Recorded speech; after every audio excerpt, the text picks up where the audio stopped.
Good morning बच्चों, कैसे हैं आप सब। गुड मॉर्निंग बच्चों।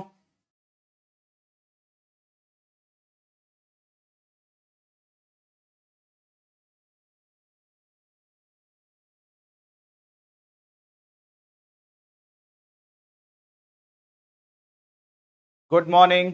Good morning.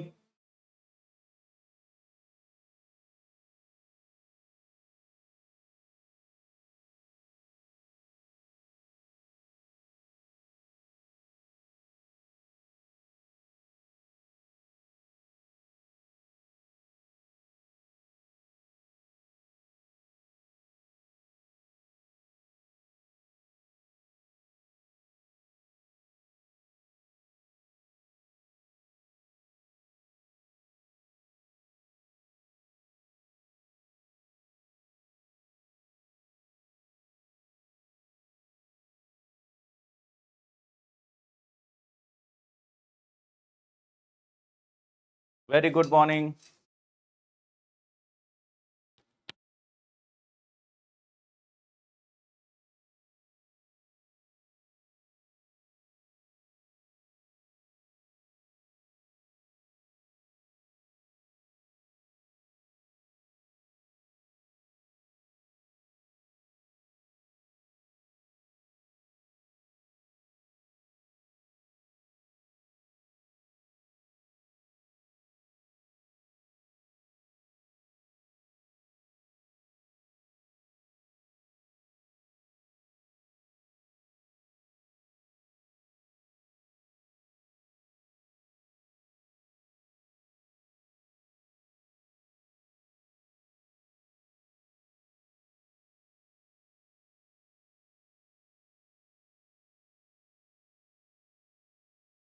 चलो बच्चों, हम लोग स्टार्ट करते हैं क्लास। नैनो टेक्नोलॉजी में हम लोगों ने कल देखा था बच्चों बहुत सारी चीजें। नैनो टेक्नोलॉजी क्या है, नैनो टेक्नोलॉजी का जो है वो हेल्थ में क्या रोल है, स्वास्थ्य में। और साथ ही साथ हम लोगों ने देखा था कि नैनो टेक्नोलॉजी का कृषि में क्या अनुप्रयोग है। ये सबसे इम्पोर्टेंट है और उसके बारे में हम लोग कल ऑलरेडी बात कर चुके हैं। अब इसके आगे हम लोग आज बात करेंगे कि पर्यावरणीय प्रदूषण को दूर करने में, पर्यावरण के प्रदूषण को दूर करने में किस तरह से नैनो टेक्नोलॉजी का रोल है। तो पर्यावरणीय प्रदूषण को दूर करने में, पर्यावरणीय निवारण में किस तरीके से इसमें नैनो टेक्नोलॉजी का रोल है। तो सबसे इम्पोर्टेंट हम लोगों ने कल एक प्रोडक्ट देखा था, ग्राफीन। ग्राफीन के बारे में देखा गया था। अब जितने लोग यहाँ पर कन्वर्सेशन कर रहे हैं, बातचीत कर रहे हैं, वो रुक जाएं और क्लास जो है वो पढ़ें। और जिन लोगों को बाहर बात करनी है वो निकल जाएं, ठीक है। वो जाकर बाहर कहीं पर बात करें। यहाँ सिर्फ क्लास की बात होगी, इसके अलावा कोई बात नहीं होगी।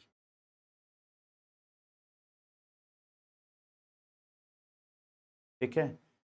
तो पर्यावरणीय प्रदूषण की बात को दूर करने की बात करें तो जल शुद्धिकरण के लिए, यानी कि जल को शुद्ध करने के लिए ग्राफीन झिल्ली आई है। यानी कि जल को साफ करने के लिए ग्राफीन झिल्ली का इस्तेमाल किया जा रहा है। और ग्राफीन मैंने आप लोगों को कल बताया था, एक नैनो टेक्नोलॉजी से बनाया हुआ पदार्थ है। उसी का उपयोग किया जा रहा है आजकल जल शुद्धिकरण के लिए। इसके अलावा अपशिष्ट जल, अपशिष्ट जल यानी आपके घरों से जो वेस्ट जल निकलता है, आपके सीवेज वाटर जो निकलता है, ठीक है, आपके वॉशरूम से जो टॉयलेट से जो पानी निकलता है, उसके सफाई के लिए नैनो कणों का आजकल प्रयोग किया जा रहा है। नैनो कण डाल दिए जाते हैं, वो जितना भी वेस्ट मटेरियल होता है उसको साफ करके, और वो जो पानी होता है उसे जो है खेतों में यूज किया जा सकता है।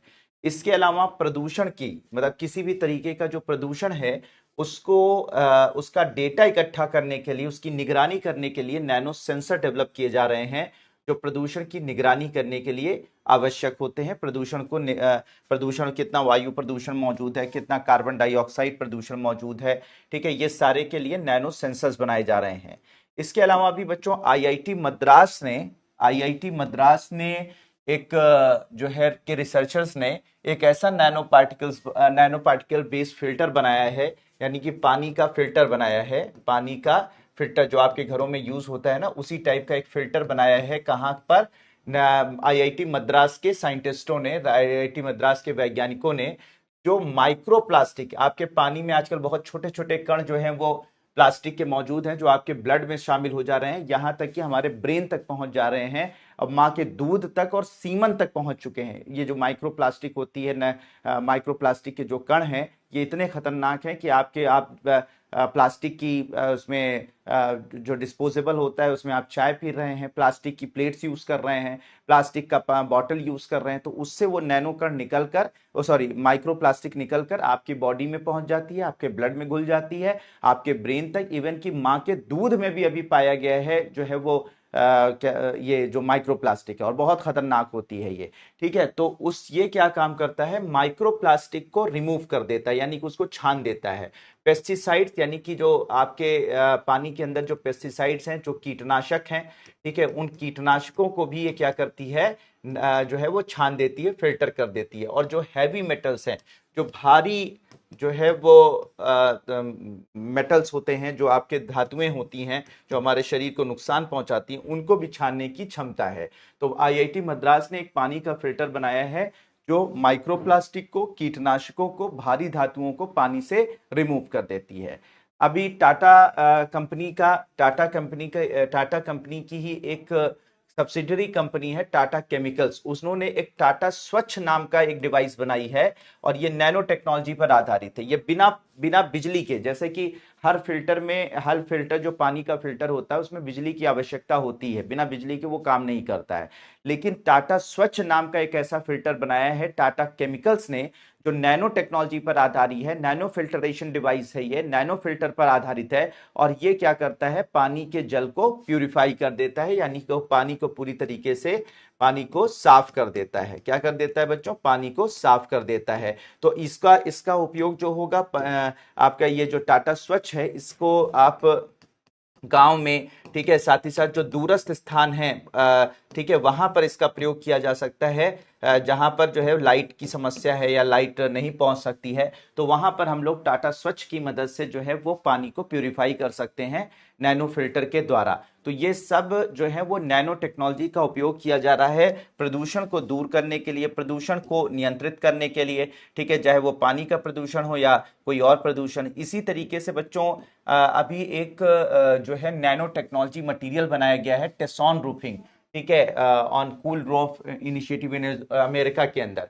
तो अमेरिका के अंदर ये एक एक नैनो टेक्नोलॉजी से बना हुआ एक मटेरियल है, जो इससे क्या होगा, आपके छतों की जो छतों की छत, सॉरी, आपके घरों की जो छतें हैं, उनको व्हाइट कलर से नैनो उसे टेक्नोलॉजी के से बने हुए मटेरियल से पेंट कर दिया जाएगा। तो नैनो टेक्नोलॉजी से मटेरियल जब पेंट किया जाएगा, तो सूरज की जो रोशनी आती है वो जब आएगी, तो आकर ये 90% से 95% सन की रेस को वापस रिफ्लेक्ट कर देगा। इससे क्या होगा कि आपकी जब 90 टू 95% छतों से जो है सनलाइट रिफ्लेक्ट हो जाएगी, तो इससे आपकी छतें गर्म नहीं होगी, छत नहीं गर्म होगी तो अंदर हीट नहीं जाएगी, और इस तरह से आपका घर क्या होगा, ठंडा रहेगा। तो घर ठंडा रखने के लिए, ठीक है, अच्छा, घर ठंडा रहेगा तो आप एसी नहीं चलाएंगे, एसी नहीं चलाएंगे तो ना बिजली की खपत होगी, और बिजली की खपत होगी ना, आपको एसी से निकलने वाली जो हार्मफुल गैसेस होती हैं उनका सामना करना पड़ेगा। तो इस तरीके से ये पर्यावरण की प्रदूषण को भी बचाएगी, घर भी ठंडा रखेगी, और साथ ही साथ इसका कोई नुकसान भी नहीं है। तो ये 90 से 95% जो मतलब सन की रेज होती हैं, सूर्य की किरणों को, ठीक है, सूर्य की किरणों को परावर्तित कर देता है। सूर्य की किरणों को ये क्या करता है बच्चों, परावर्तित कर देता है। ठीक है, ये इसकी खास बात है, ये नैनो टेक मटेरियल है, नैनो पदार्थ, नैनो तकनीक से बना हुआ पदार्थ है, अमेरिका में यूज किया जा रहा है, नैनो तकनीक से बना पदार्थ, ठीक है, इसका यूज किया जा रहा है। तो इससे भी पर्यावरणीय प्रदूषण को काफी जो है वो कंट्रोल करने में मदद मिलेगी। तो ये सारी चीजें हैं बच्चों, ठीक है, जो पर्यावरणीय निवारण में यूज की जा रही है नैनो टेक्नोलॉजी के अंदर। तो इसे नोट कर लीजिए बच्चों, ये सारी चीजें।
कोई बात नहीं प्राची,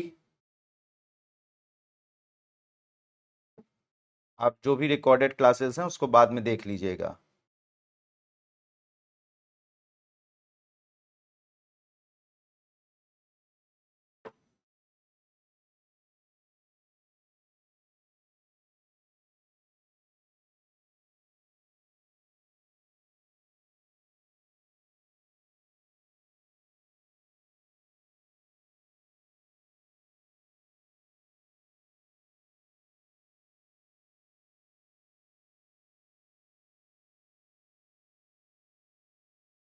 नोट कर लिया बच्चों? इसको भी नोट कर लीजिए।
नोट हो गया बच्चों?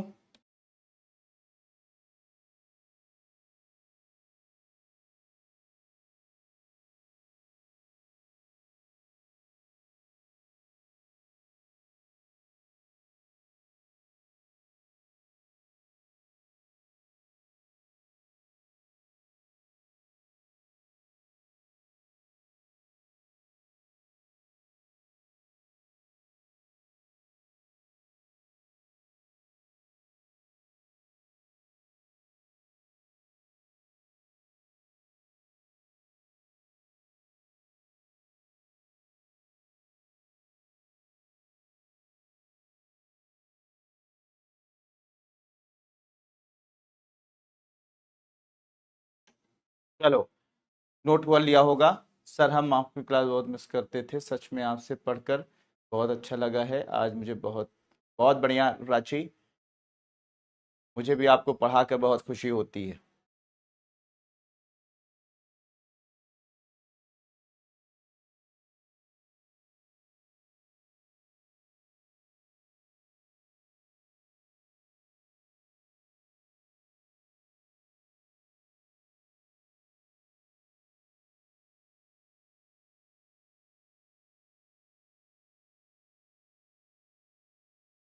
टाटा स्वच्छ के पास में लिखा हुआ है गांव में दूरस्थ स्थानों पर इसका उपयोग किया जा सकेगा, क्योंकि इसमें ये लो कॉस्ट है। ये जो टाटा स्वच्छ है बच्चों, ये टाटा स्वच्छ में जो है वो टाटा स्वच्छ है, लो कॉस्ट है, बहुत मतलब काफी सस्ता है। ठीक है, इसकी इसका फायदा ये है। और साथ ही साथ जो है इसका जो दूसरा फायदा ये है कि ये जो है टाटा स्वच्छ जो है वो जो है बिना बिजली के चलता है। तो जब बिना बिजली के चलता है तो दूरस्थ स्थानों पर, ठीक है, बिना बिजली के चलता है तो गांव में दूरस्थ स्थानों पे जहाँ पे लाइट की समस्या वगैरह होती है वहां पर भी इसका उपयोग किया जा सकता है। तो ये बात यहाँ पर कही गई है।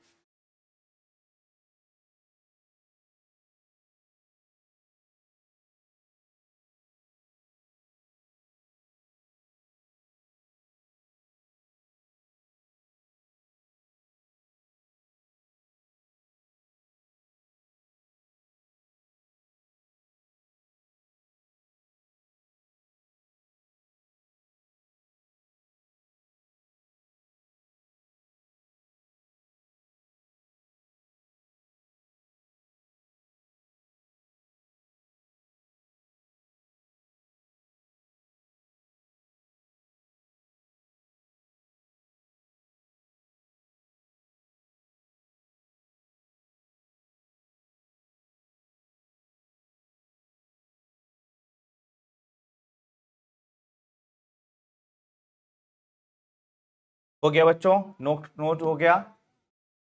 इसके बाद जो है ये वाला कर दीजिएगा। अमेरिका में एक ऐसा पदार्थ नैनो तकनीक से, ऐसा पदार्थ बनाया गया है नैनो तकनीक से, जो क्या कर रहा है, अगर छतों पर आप इसको पेंट कर दीजिए तो ये 90 से 95% सूर्य की किरणों को परावर्तित कर देता है, जिससे घर ठंडा रहता है, एयर कंडीशनर की आवश्यकता नहीं होती है, और साथ ही साथ जो है वो जिससे जो है पर्यावरणीय प्रदूषण भी नहीं होता है।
नोट कर लिया बच्चों? चलिए, तो ये सारी चीजें आपके नैनो टेक्नोलॉजी में यूज हो रही हैं। इसके अलावा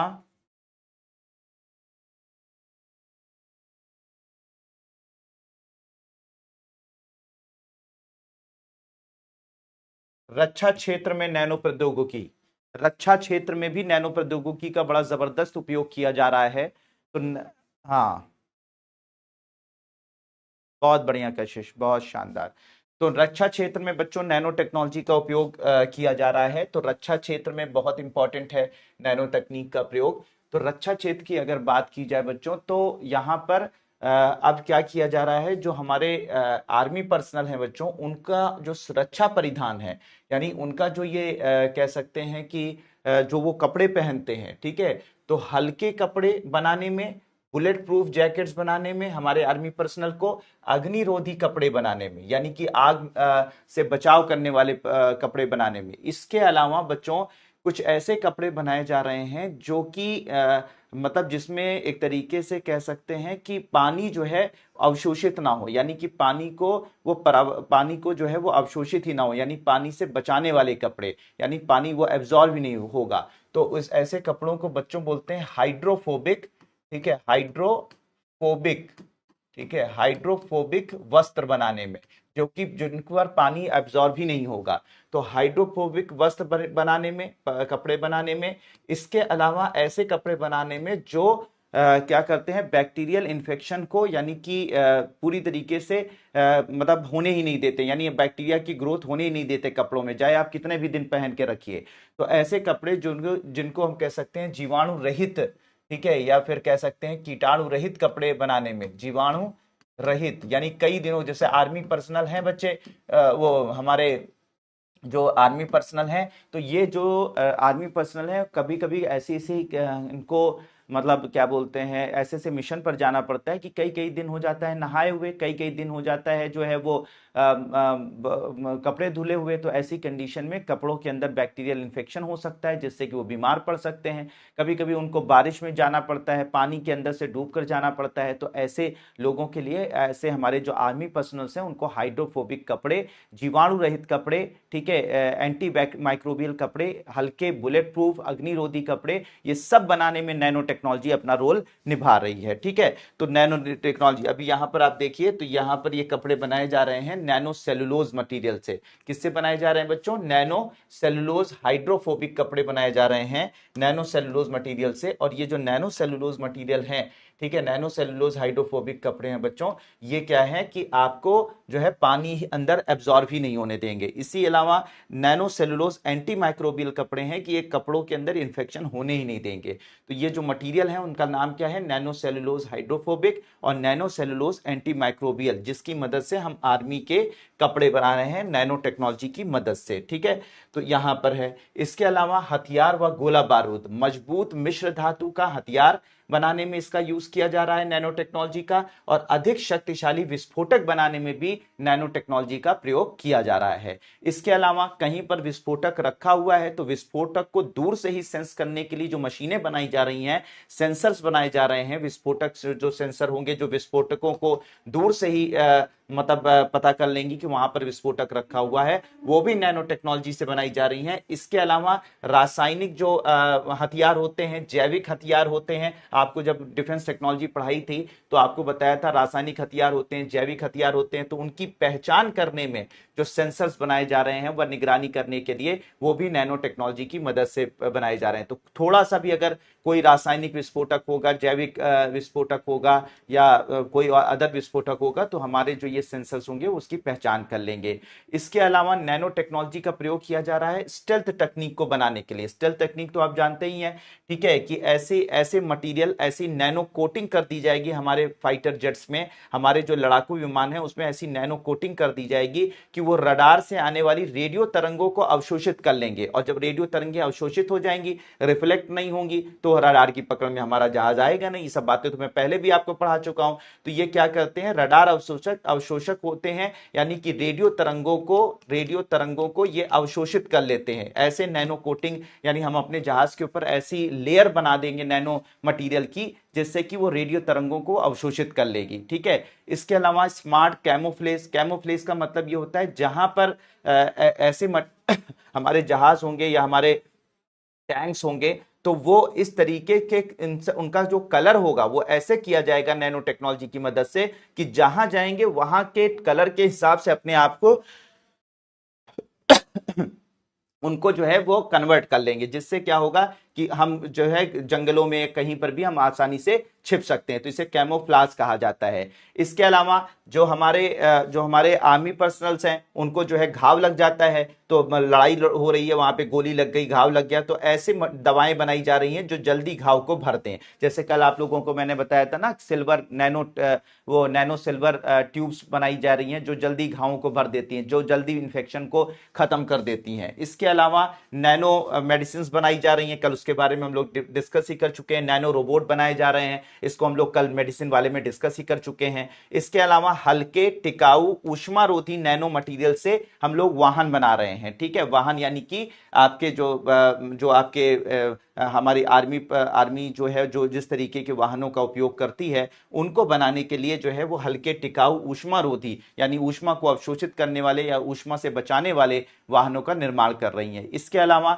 हमारी उच्च क्षमता वाली नैनो बैटरी बनाई जा रही है जो ज्यादा दिनों तक चले। अब बहुत सारे ऐसे इंस्ट्रूमेंट होते हैं जो हमारे आर्मी पर्सनल के पास होते हैं जिनकी मदद से आर्मी पर्सनल जंगलों में, पहाड़ों में एक दूसरे से संपर्क स्थापित करते हैं। ऐसे संचार उपकरण होते हैं। अब संचार उपकरण बैटरी चार्ज नहीं हो पाई तो डिस्चार्ज हो जाएंगे, तो ऐसी बैटरियां बनाई जा रही हैं जो हमारे आर्मी पर्सनल्स जब उसको यूज करें तो ज्यादा दिनों तक वो बैटरी चल पाए, वो नैनो टेक्नोलॉजी की मदद से बनाई जा रही है। इसके अलावा जो है फ्यूल सेल बनाई जा रही है, पोर्टेबल सोलर सेल बनाया जा रहा है। ये जो सोलर सेल बनाया जा रहा है ये वही ग्राफीन से बनाया जा रहा है, हल्का और उच्च दक्षता वाला। ठीक है, ग्राफीन मटेरियल से बनाया जा रहा है पोर्टेबल सोलर सेल, जो क्या करेगा, कहीं पर भी आप उसे पोर्टेबल कर लो, यानी कैसे मोड़ के रख लो, जेब में रखे रहो, और जहां आपको जो है वो बैटरी चार्ज करने की जरूरत है आप सोलर सेल ऐसे खोल दो, सूरज की रोशनी उसको एब्जॉर्ब करके उसको इलेक्ट्रिसिटी में बदलकर आपकी बैटरी चार्ज कर देगी।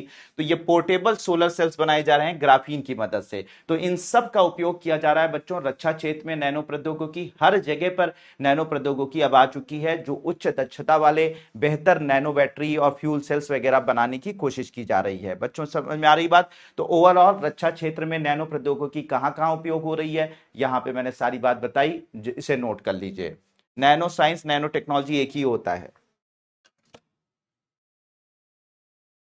बिल्कुल बात क्लियर है बच्चों, ये सारी चीजें एप्लीकेशन याद रखिएगा, इसी एप्लीकेशन पर ही क्वेश्चन पूछा जा सकता है।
नोट कर लीजिए बच्चों।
हो गए बच्चों?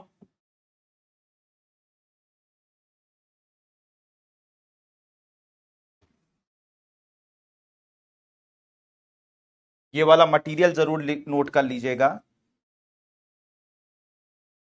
ये जो नैनो सेलुलोज हाइड्रोफोबिक मटेरियल और nano cellulose anti microbial material जो यूज किया जाएगा।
हो गए बच्चों? इस तरीके से बुलेट प्रूफ जो जैकेट होगी वो कुछ इस तरीके से दिखाई पड़ेगी, जो आप लोगों को स्क्रीन पर दिखाई पड़ रहे हैं। नैनो टेक्नोलॉजी मटेरियल से ऐसी बुलेट प्रूफ जैकेट्स बनाई जाएंगी। बुलेट प्रूफ जैकेट जो है हल्की होंगी कंपेरेटिवली, जो पहले बुलेट प्रूफ जैकेट्स आती हैं उनसे काफ़ी हल्की होंगी, काफ़ी बेहतर होंगी। और साथ ही साथ जो है वो ज़्यादा प्रोटेक्टिव होंगी। ठीक है, बाकी ये आप लोगों ने नोट ही कर लिया होगा। सब लोगों ने नोट कर लिया, सारे लोगों ने?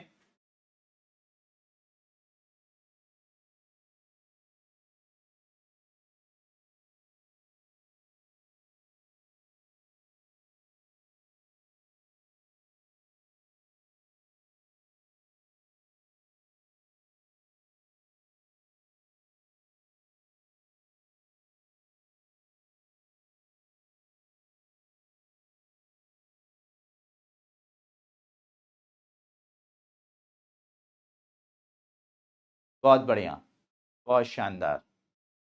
चलो, तो अब हम लोग आगे बात करते हैं बच्चों, इसके आगे की कहानी। अब और कहाँ यूज हो सकता है भाई नैनो टेक्नोलॉजी?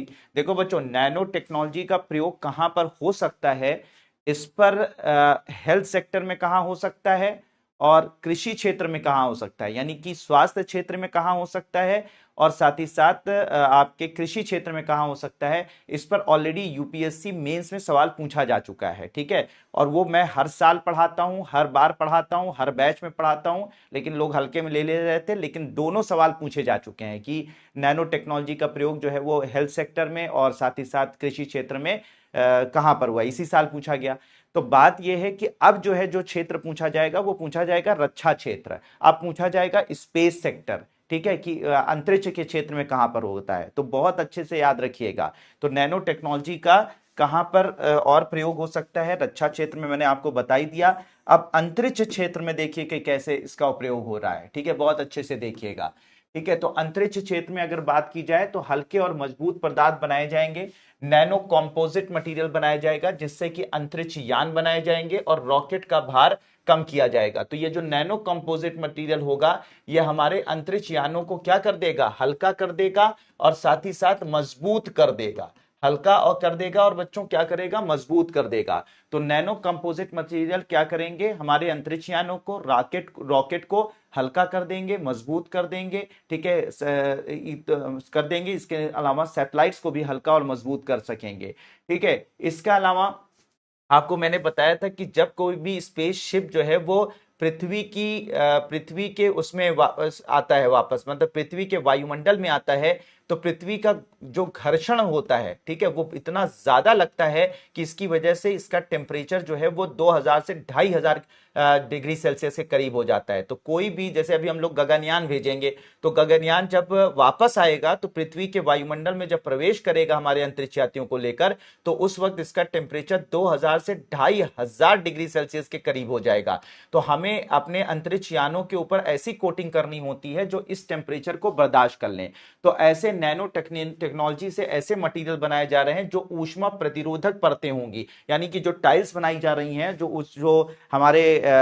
हमारे अंतरिक्ष यान है उनके ऊपर की जो परतें होंगे वो ऐसी टाइलों से बनाई जा रही हैं जो अत्यधिक तापमान को अवशोषित कर लें, अत्यधिक तापमान को वो बर्दाश्त कर लें, ठीक है, जिससे कि वो अंदर आते वक्त हमारे वायुमंडल में आते हुए जलकर राख ना हो जाए, ठीक है। तो ये जो है नैनो टेक्नोलॉजी की मदद से बनाया जा रहा है। इसके अलावा नैनो सोलर सेल्स बनाए जा रहे हैं, उच्च क्षमता वाली नैनो बैटरियां बनाई जा रही हैं जो स्पेस में काम आ सकें, जो अंतरिक्ष में काम आ सकें।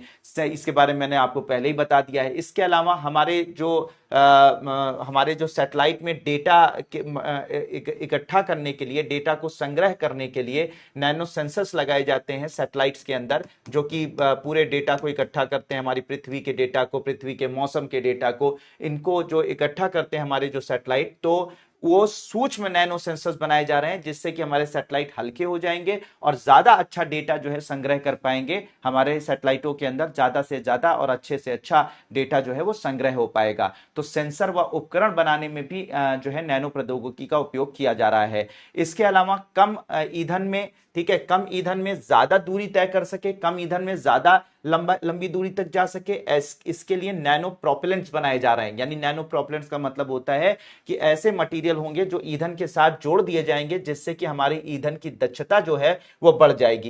ईंधन का जो थ्रस्ट होगा, ईंधन की जो दक्षता होगी वो क्या हो जाएगी, बढ़ जाएगी। तो नैनो प्रोपेलेंट ऐसे मटेरियल होंगे जो ईंधन के साथ जोड़ दिए जाएंगे, जो हमारे ईंधन को ज्यादा से ज्यादा जलाकर अत्यधिक ऊर्जा का उत्पादन कर सकेंगे। मरम्मत और रख रखाव की बात की जाए तो नैनो रोबोट्स बनाए जाएंगे जो हमारे स्पेस, जो अंतरिक्ष कह सकते हैं, स्पेस में जो हमारा क्या बोलते हैं, स्पेस स्टेशन वगैरह होंगे, वहां पर अंतरिक्ष यान की सूक्ष्म मरम्मत के लिए या स्पेस स्टेशन की सूक्ष्म मरम्मत के लिए नैनो रोबोट्स को बनाया जा रहा है, जो वहां पर अंतरिक्ष यान में किसी भी तरीके की मरम्मत व रख रखाव कर सकते हैं। इसके अलावा पानी को फिल्टर करने की, जैसे हमने अभी थोड़ी देर पहले पढ़ा ना कि पानी को फिल्टर करने के लिए हम लोग नैनो फिल्टर्स बना रहे हैं, तो ऐसे ही हम स्पेस के अंदर अपने जो अंतरिक्ष स्टेशन है, जो भारत अपना अंतरिक्ष स्टेशन बना रहा है या दुनिया में और भी देश जो अपने अंतरिक्ष स्टेशन बना रहे हैं, तो वहां पर जो है पानी को पुनः चक्रित करने के लिए, आपको पता है कि जो इंटरनेशनल स्पेस स्टेशन है बच्चों, इंटरनेशनल स्पेस स्टेशन में जो पानी होता है इतना, भाई अगर यहां से धरती से पानी ले जाएंगे और वहां पर छोड़ेंगे तो 1 लीटर पानी की कीमत कई कई करोड़ रुपए होगी, क्योंकि बहुत मुश्किल होता है ना कि यहां से पानी ले जाकर और अंतरिक्ष स्टेशन पर जो है देना। तो वहां पर क्या किया जाता है, बहुत लिमिटेड पानी जो है वो रखा जाता है। तो आप जैसे वहां पर खाएंगे पिएंगे तो जो आप अपना वेस्ट निकालेंगे, यानी कि जब आप पेशाब करेंगे, जब आप यूरिन डिस्चार्ज करेंगे, तो वहां पर ऐसे फिल्टर लगे होते हैं जो क्या करते हैं, आपके जो पेशाब होता है, आपका जो यूरिन होता है, उसको फिल्टर करके फिर पानी में बदल देते हैं और फिर उस पानी को आपको पीना पड़ता है। क्योंकि भैया वहां पे ऐसा नहीं है कि पानी उठाया आपने जो है वो लेके बाल्टी आपने नहा लिया, ठीक है, और आधा पानी जा रहा है जमीन में जा रहा है, आधा, ऐसा तो नहीं है। वहां पे तो पानी बड़ा लिमिटेड है, तो वहां पे इसी वजह से नहाने के का भी अलग प्रोसेस है। नहाने के लिए एक फॉर्म होता है, मतलब स्पेस टेक्नोलॉजी, स्पेस वैज्ञान मतलब स्पेस टेक्नोलॉजी में बनाया गया। वो फॉर्म क्या करते हैं, बॉडी में ऐसे ऐसे करके मल लेते हैं वो फॉर्म जो होता है, और वो फॉर्म मलने के बाद जो है वो हल्का सा उसमें नमी होती है, और फिर उसके बाद एक टिश्यू होता है, उसी टिश्यू से जो है पूरी बॉडी साफ कर ली जाती है। ऐसा नहीं ना जा लेके बाल्टी बैठे हुए हैं, कहा भैया कहाँ गए, बाथरूम में नहा रहे हैं, कहा 4 बाल्टी उठा उठा के डाल दिए, वो ऐसा नहीं होता है वहां पर। तो वहां पानी बड़ा सुरक्षित करना होता है, पानी वहां पे बहुत बचाना होता है। तो वहां पर इसी वजह से अपनी ही यूरिन को जो है वो फिल्टर करके पीना पड़ता है। तो ये जो फिल्टरेशन प्रोसेस है वो उसके लिए हम लोग जो यूज कर रहे हैं, पानी को फिल्टर करने के लिए जो यूज कर रहे हैं, वो नैनो टेक्नोलॉजी का यूज करेंगे। अभी तक नहीं करते थे, लेकिन अब फ्यूचर में जो करेंगे वो करेंगे। इसके अलावा वहां पर जो आप ऑक्सीजन लेते हैं और फिर उसके बाद कार्बन डाइऑक्साइड छोड़ते हैं, तो फिर इस कार्बन डाइऑक्साइड से इस ऑक्सीजन को निकालकर फिर ऑक्सीजन बना दी जाएगी। तो ये जो फिल्टर होगा कि जो आप कार्बन डाइऑक्साइड छोड़ते हैं तो उससे ऑक्सीजन को तोड़कर फिर अलग करके फिर इंटरनेशनल स्पेस स्टेशन में या भारतीय अंतरिक्ष स्टेशन में ऑक्सीजन बनाई जाएगी। इसमें भी यानी ऑक्सीजन शुद्धिकरण के लिए भी जो है वो हम लोग वहां पर नैनो टेक्नोलॉजी का प्रयोग करेंगे। तो नैनो टेक्नोलॉजी आप जरा सोचिए कि कहां कहां पर किस किस तरीके से उपयोग आ रही है, ठीक है, इतना जबरदस्त तरीके से उपयोग आ रही है। तो ऑक्सीजन के शुद्धिकरण के लिए, पानी के फिल्टर करने के लिए, इन सब जगहों पर जो है नैनो टेक्नोलॉजी का यूज किया जा रहा है, ठीक है। इसके अलावा एक बात बताऊंगा तो आप तो हिल जाएंगे कि अब जो जापान है बच्चों, जापान जो है वो एक जापान के बारे में सुनेंगे तो जापान जो है स्पेस लिफ्ट बनाने जा रहा है। स्पेस में, ठीक है, स्पेस में क्या करने जा रहा है, लिफ्ट बनाने जा रहा है, स्पेस एलिवेटर बनाने जा रहा है। ये स्पेस एलिवेटर में क्या होगा, जमीन पर एक एक ढांचा, इसका एक जो है वो कनेक्शन जमीन पर होगा, एक कनेक्शन जो है एक ऐसा स्पेस स्टेशन टाइप का जापान बनाएगा वहां पर होगा, और दोनों को एक वायर से जोड़ दिया जाएगा, एक केबल से जोड़ दिया जाएगा, ठीक है, केबल से जोड़। तो अगर आपको किसी को अंतरिक्ष में भेजना है तो इस अब जो है वो आपको लॉन्च नहीं करना पड़ेगा, रॉकेट से नहीं लॉन्च करना पड़ेगा, बल्कि इसी लिफ्ट में रख बैठा दीजिए और वो स्पेस में पहुंच जाएगा। आपको सैटेलाइट लॉन्च करना है, सैटेलाइट लिफ्ट में रख दीजिए और वहां ऊपर पहुंचकर सैटेलाइट को छोड़ दिया जाएगा। तो अब जो है जापान स्पेस लिफ्ट बनाने जा रहा है, जिसमें जो ये केबल बनेगी जो स्पेस लिफ्ट को आपस में कनेक्ट करेगी, जो दोनों जगहों को आपस में कनेक्ट करेगी, तो ये केबल जो है नैनो फाइबर से बनाई जाएगी, जो मजबूत हो, फ्लेक्सिबल हो। तो नैनो फाइबर से बनाई जा रही है ये केबल, जो स्पेस लिफ्ट को आपस में जोड़ने का काम करेगी। तो ये कारनामा भी कर रहा है कौन, जापान कर रहा है। और इसमें भी जो फाइबर बनाए जा रहे हैं वो नैनो टेक्नोलॉजी की मदद से बनाए जा रहे हैं। तो होप मेरे प्यारे बच्चों आप लोगों को ये सुनकर, जानकर, समझकर बहुत मजा आ रहा होगा कि हर जगह नैनो टेक्नोलॉजी का प्रयोग किया जा रहा है और सारी जगहों के बारे में आपको ये बातें पता चल रही हैं। बिल्कुल मजा आ रहा है बच्चों ये सारी चीजें जानकर, जल्दी बताइए, ठीक है, और इसे नोट कर लीजिए।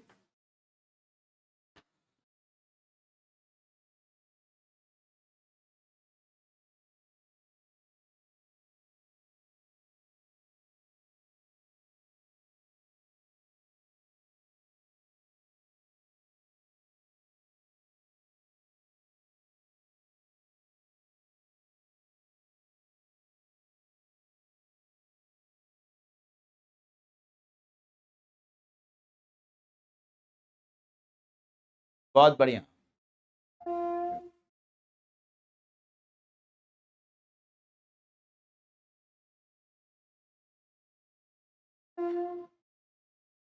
हम्म। अब समझ में आ गया कि आरा मल्होत्रा की फेक नहीं है, आजकल दुनिया में कुछ भी हो सकता है, कैसे भी हो सकता है।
नहीं, ऐसा नहीं है, जब जिसकी जरूरत होती है तब बताया जाता है विनोद भाई, ठीक है।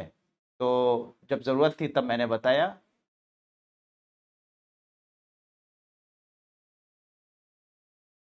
इम्पॉसिबल कुछ भी नहीं है, सब कुछ पॉसिबल है अभिनव शर्मा, तुम्हारे लिए इम्पॉसिबल है ना, यहाँ पे काम हो रहा है।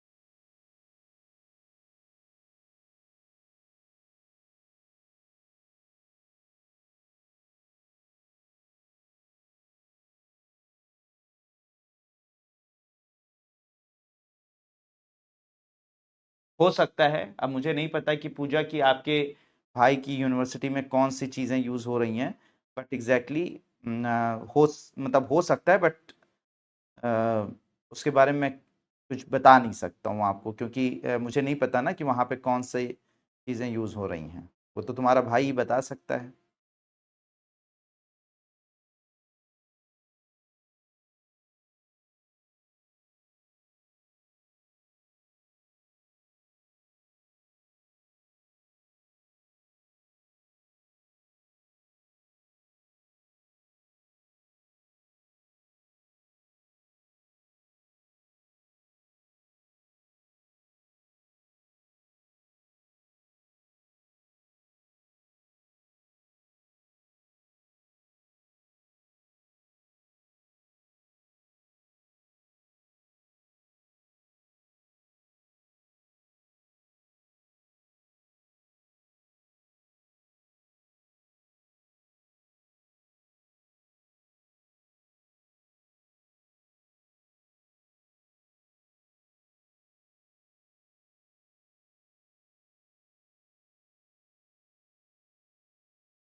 हो गया बच्चों, सारा नोट कर लिया सबने?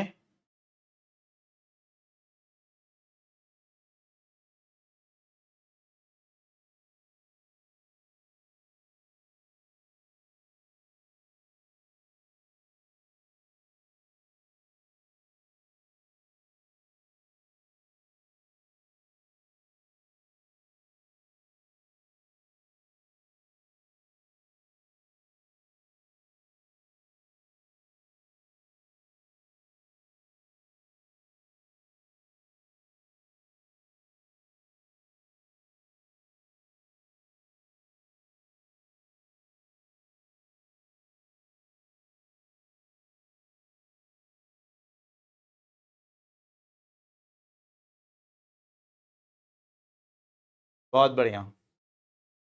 चलिए, जिन्होंने सबने नोट कर लिया होगा, इधर ये भी नोट कर लीजिए कि जापान जो है स्पेस लिफ्ट तैयार कर रहा है।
स्पेस फूड बनाने में भी यूज हो सकता है, बिल्कुल यूज हो सकता है।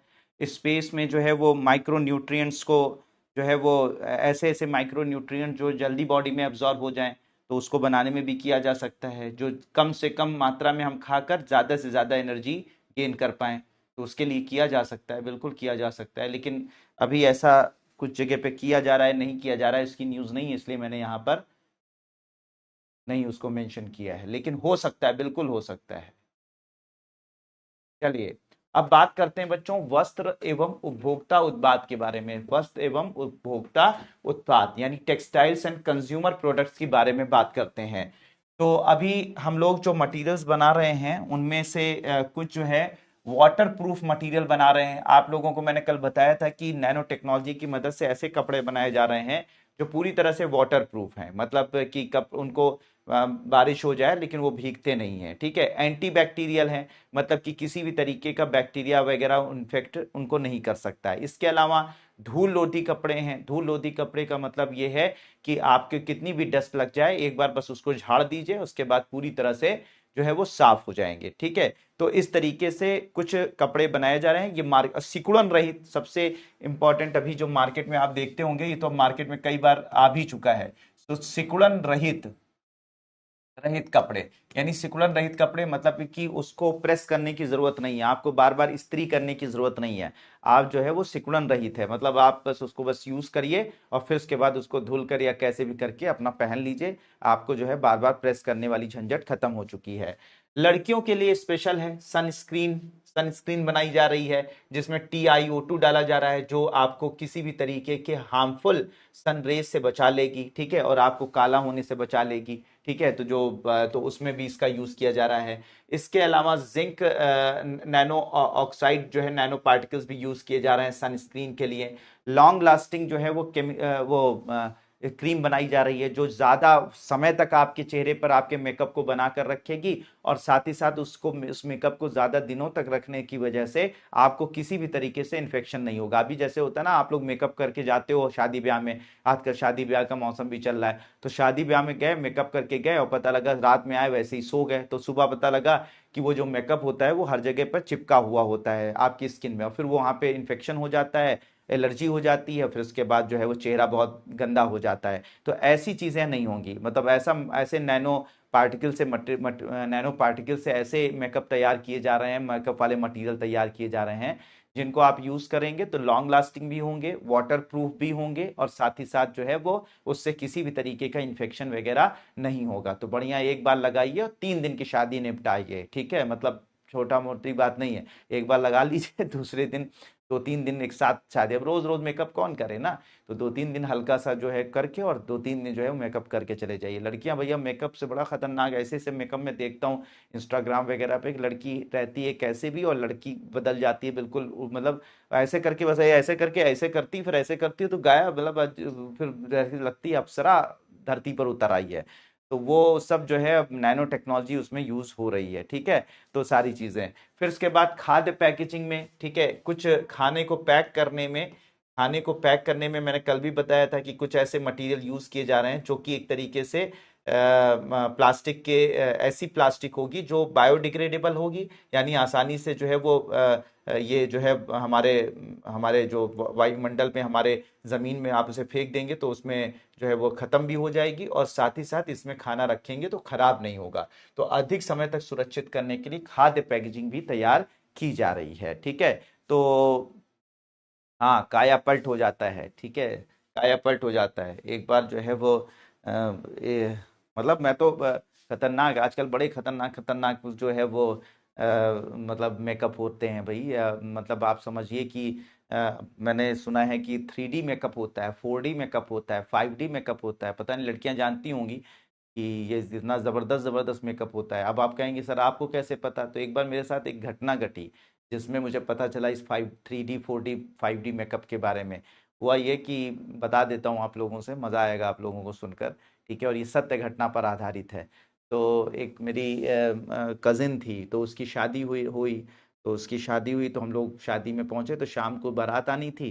तो अब मॉर्निंग में जो है वो शादी जो है उसकी होनी मतलब मॉर्निंग में उसको हम लोग जो है दोपहर के वक्त में जा रहे थे, मार्केट जा रहे थे, तो उसने कहा कि हमें जो है वो पार्लर छोड़ दीजिएगा और आप लोग मार्केट कराइएगा 3-4 घंटे, और फिर 3-4-5 घंटे के बाद हमें रिसीव कर लीजिएगा हमारे पार्लर से। मैंने कहा, हम लोगों ने कहा ठीक है भाई। उसको गए, उसको हम लोगों ने पार्लर छोड़ दिया, पार्लर छोड़कर वापस आ गए। अब वहां पर पार्लर छोड़कर वापस आ गए। अब पार्लर छोड़कर वापस आके अपनी मार्केट वगैरह के में हम लोगों ने टाइम बिताया। फिर उसके बाद 3-4 घंटे के बाद उसके पास गए, तो वहां पर शादियों का ऐसे ही मौसम चल रहा था जैसे आजकल मौसम चल रहा है, तो शादियों का मौसम चल रहा था। तो वहां पर जिस पार्लर में वो गई थी, तो वहां पे बेंचेस बनी हुई थी, सोफा बना हुआ था इनफैक्ट। तो उस सोफे पे जो है बहुत सारी 3-4 दुल्हन बैठी हुई थी ऐसे लाइन से, ठीक है, ऐसे लाइन से 3-4 दुल्हन बैठ बन के बिल्कुल तैयार होकर बैठी हुई थी। और इधर रिसेप्शन था। तो मैं एक बार उनको सबको देखा, तो उनमें मेरी बहन नहीं थी। जो 3-4 लड़कियां बैठी हुई थी जो तैयार होकर, तो उसमें मेरी बहन नहीं थी। तो मैंने वो रिसेप्शन वाली से पूछा, मैंने कहा रिसेप्शन मैम, वो मेरी इस नाम की एक वो क्लाइंट आई हुई थी, तो क्या उनका मेकअप अगर हो गया हो तो आप बता दीजिए, उनको बुला दीजिए, हम लोग लेके जाएं। तो अब भाई वो रिसेप्शन वाली जो है वो नाम चेक करने लगी कि कौन है, क्या नाम है, पूछा, उन्होंने नाम बताया, तो चेक कर रही थी रजिस्टर में चेक कर रही थी। तब तक उसी में से जो 4 लड़कियां बैठी हुई थी ना, उसी में से एक लड़की उठ के आके कहती भैया भैया मैं ही हूँ। तुम हो? तुम हो मतलब मैं, तो वो मेरी कजिन। मैंने कहा यार तुम तो बिल्कुल पहचान में ही नहीं आ रही हो, तुम हो ये? तो उसने कहा हाँ भैया मैं ही हूं। तब मुझे इस जादू के बारे में पता चला, आज से ही कई सालों पहले की बात है, मतलब तब मुझे इस जादू के बारे में पता चला कि भैया ये भी जादू होता है। जब मैं अपनी कजिन, अपनी बहन को नहीं पहचान पा रहा हूं, तो इसका पति इसको कैसे पहचानेगा? तब मुझे उस जादू के बारे में पता चला कि लड़कियां ऐसे ट्रांसफॉर्म की जा सकती हैं। तो मतलब मैं उसको पहचान नहीं रहा हूं, मतलब वहां 3 लड़कियां जो बैठी हुई थी उनको एक बार मैंने देखा, लेकिन अवॉइड कर दिया, मैंने ये इसमें तो है नहीं। तो मैंने रिसेप्शन वाले से पूछने लगा। वो रिसेप्शन वाली जब तक ढूंढ रही, तब तक उसी में से लड़की निकल कर आके कहने लगी कि हमारा जो है भैया मैं ही हूं। तो अब ये सोचो कि जरा सोचो कि मेकअप कैसा कायाकल्प कर देती है, कि जब मैं अपनी बहन को नहीं पहचान पा रहा हूं जिसको मैंने बचपन से देखा है, तो पति बेचारा क्या हो। इसीलिए बच्चों, लड़कों लड़कों खासकर याद रखना कि ठीक है, तो शादियां वगैरह करना तो थोड़ा सोच समझ के करना, ठीक है, नहीं तो पता लगा, हाँ मतलब, हाँ समझ में आ रही बात। तो वहां तब तब मैंने उस जो मेकअप, जो वहां पे रिसेप्शन पे बैठी हुई मैडम थी, उनसे पूछा कि आपने क्या किया इस बहन के साथ मेरे, ठीक है, इसको तो मैं अच्छा खासा छोड़ के गया था, आपने क्या बना दिया इसको? तब उसने बताया कि 3D मेकअप होता है, पता नहीं क्या उसमें बता रहे थे कि लेयर वगैरह बनाकर होता है, कि वो ऐसा कर दिया जाएगा, 3 दिन तक वो खराब नहीं होगा, और उसमें जो है वो ऐसी पेंटिंग की जाती है कि जिससे कि वो जो है आप अगर मुंह भी धुलेंगी तब भी वो वाटर प्रूफ होता है, और वो वाटर प्रूफिंग की वजह से वो खराब भी नहीं होगा। तो उसने मुझे बताया था, तभी से मुझे ये ज्ञान हुआ कि भैया ये सब भी इस धरती पर हो रहा है, ऐसे ऐसे कमाल भी धरती पर हो रहे हैं, ठीक है। तो इसलिए बड़ा खतरनाक है भाई। तो लड़कों, जो ये शादियों में तुम लोग टहलते रहते हो ना, जो है वो घूमते हुए, जो है वो हमेशा जो है वो लड़कियां देखते हो जो, तो उसमें जो लड़कियां होती हैं उसमें मैक्सिमम मेकअप का ही कमाल है, ठीक है, ओरिजिनल वाला नहीं है। और शादी करना तो बड़ा संभल के करना, नहीं तो पता लगा कि मतलब सुबह शादी के वक्त तो भाई वो अप्सरा दिखी, और मतलब सुबह जब मुंह धुला तो पता लगा कि तुम बेहोश हो गए। तो ये गड़बड़ी मत करना, ये पेंटिंग वगैरह ठीक नहीं चीज़ है, ठीक है। और लड़कियां भी थोड़ा कम कराया करें भाई, लड़के बेचारे परेशान हो जाते हैं, कंफ्यूज हो जाते हैं, ठीक है। तो नोट कर लीजिए इसको, मज़ा बहुत आ जाता है तुमको लोगों को, ये सब बातें करने में ही मज़ा आता है, पढ़ाई लिखाई में नहीं मज़ा आता। चलो नोट कर लो इसको। पापा की परियां तो हैं ही।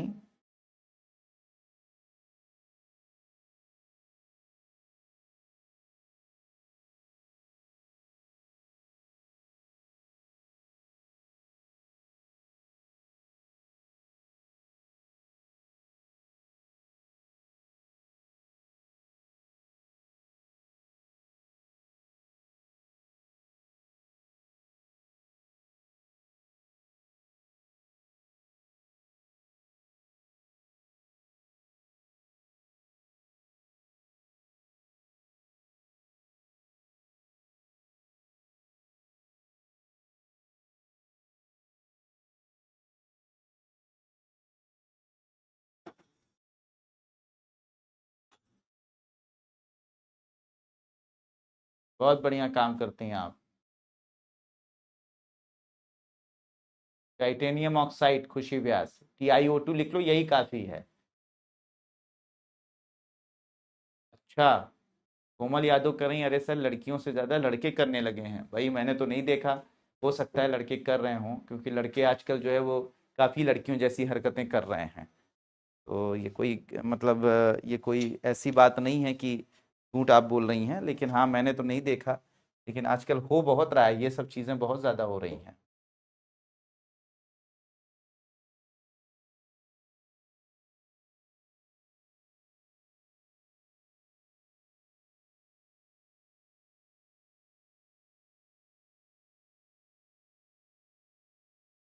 नोट हो गया बच्चों?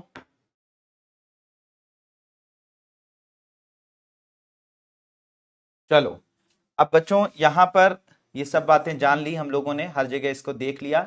अब बच्चों से फायदा ही नहीं है, नुकसान भी हो सकता है।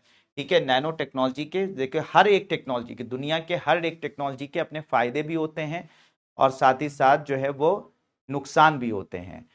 अब जो नुकसान होते हैं अगर उनकी बात की जाए तो क्या इसके नुकसान है? अब ऐसा मतलब ये मत समझ लेना बच्चों कि नुकसान मैंने बता दिया तो इसका मतलब कि सब नुकसान ही करता है, नहीं बेटा।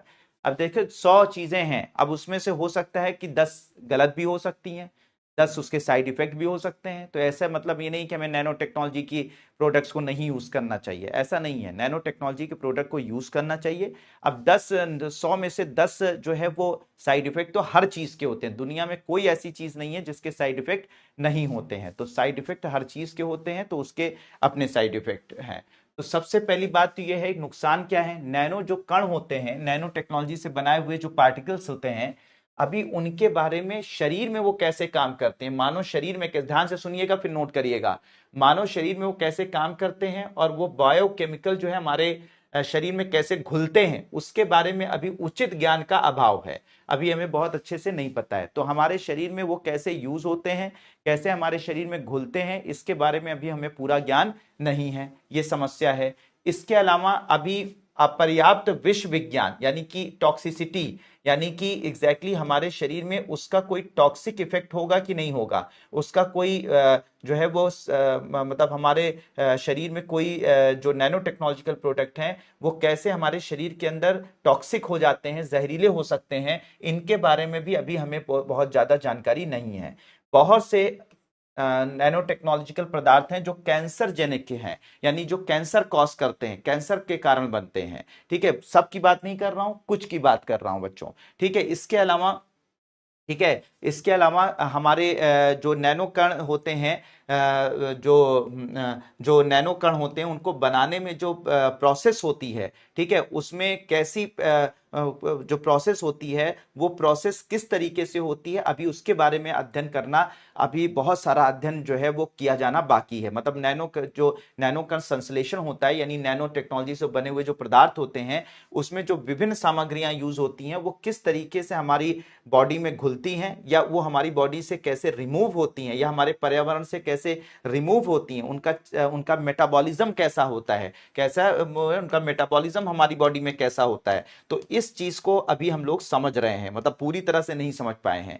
इसके अलावा नैनो टेक्नोलॉजिकल पदार्थ जो होते हैं थोड़े महंगे ज्यादा होते हैं। इसके अलावा जो है अल्प शेल्फ लाइफ होती है। अल्प शेल्फ लाइफ का मतलब कि उनका जीवन काल जल्दी खराब हो जाते हैं, जल्दी क्या हो जाते हैं बच्चों, खराब हो जाते हैं। तो ये सब कमियां हैं। ठीक है, ये सब कमियां हैं। और ये बात याद रखिएगा, मैं यहाँ पे ये नहीं कह रहा हूं कि ये कमियां हैं, कमियां ही हैं, नहीं, 90 अच्छाइयां हैं तो 10 कमियां भी हैं, और 10 कमियां हर जगह होती हैं। तो इसका मतलब ये नहीं होता है कि हम नैनो टेक्नोलॉजिकल पदार्थ को यूज करना बंद करते हैं, ऐसा नहीं है। हाँ, ये है कि कुछ दिक्कतें हैं और सभी में ये दिक्कतें होती हैं, बायोटेक्नोलॉजी में, स्पेस टेक्नोलॉजी में, या जितने भी टेक्नोलॉजी हैं सब में कुछ ना कुछ जो है वो लिमिटेशंस होती हैं। तो इसके कुछ अपने नुकसान, कुछ इसकी लिमिटेशन, या कुछ इसकी जो है वो मतलब कह सकते हैं कि जिसकी वजह से जो है, जिस पर अभी हमें और काम करने की जरूरत है वो है। ठीक है, तो इसे नोट कर लीजिए बच्चों।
हो गया बच्चों।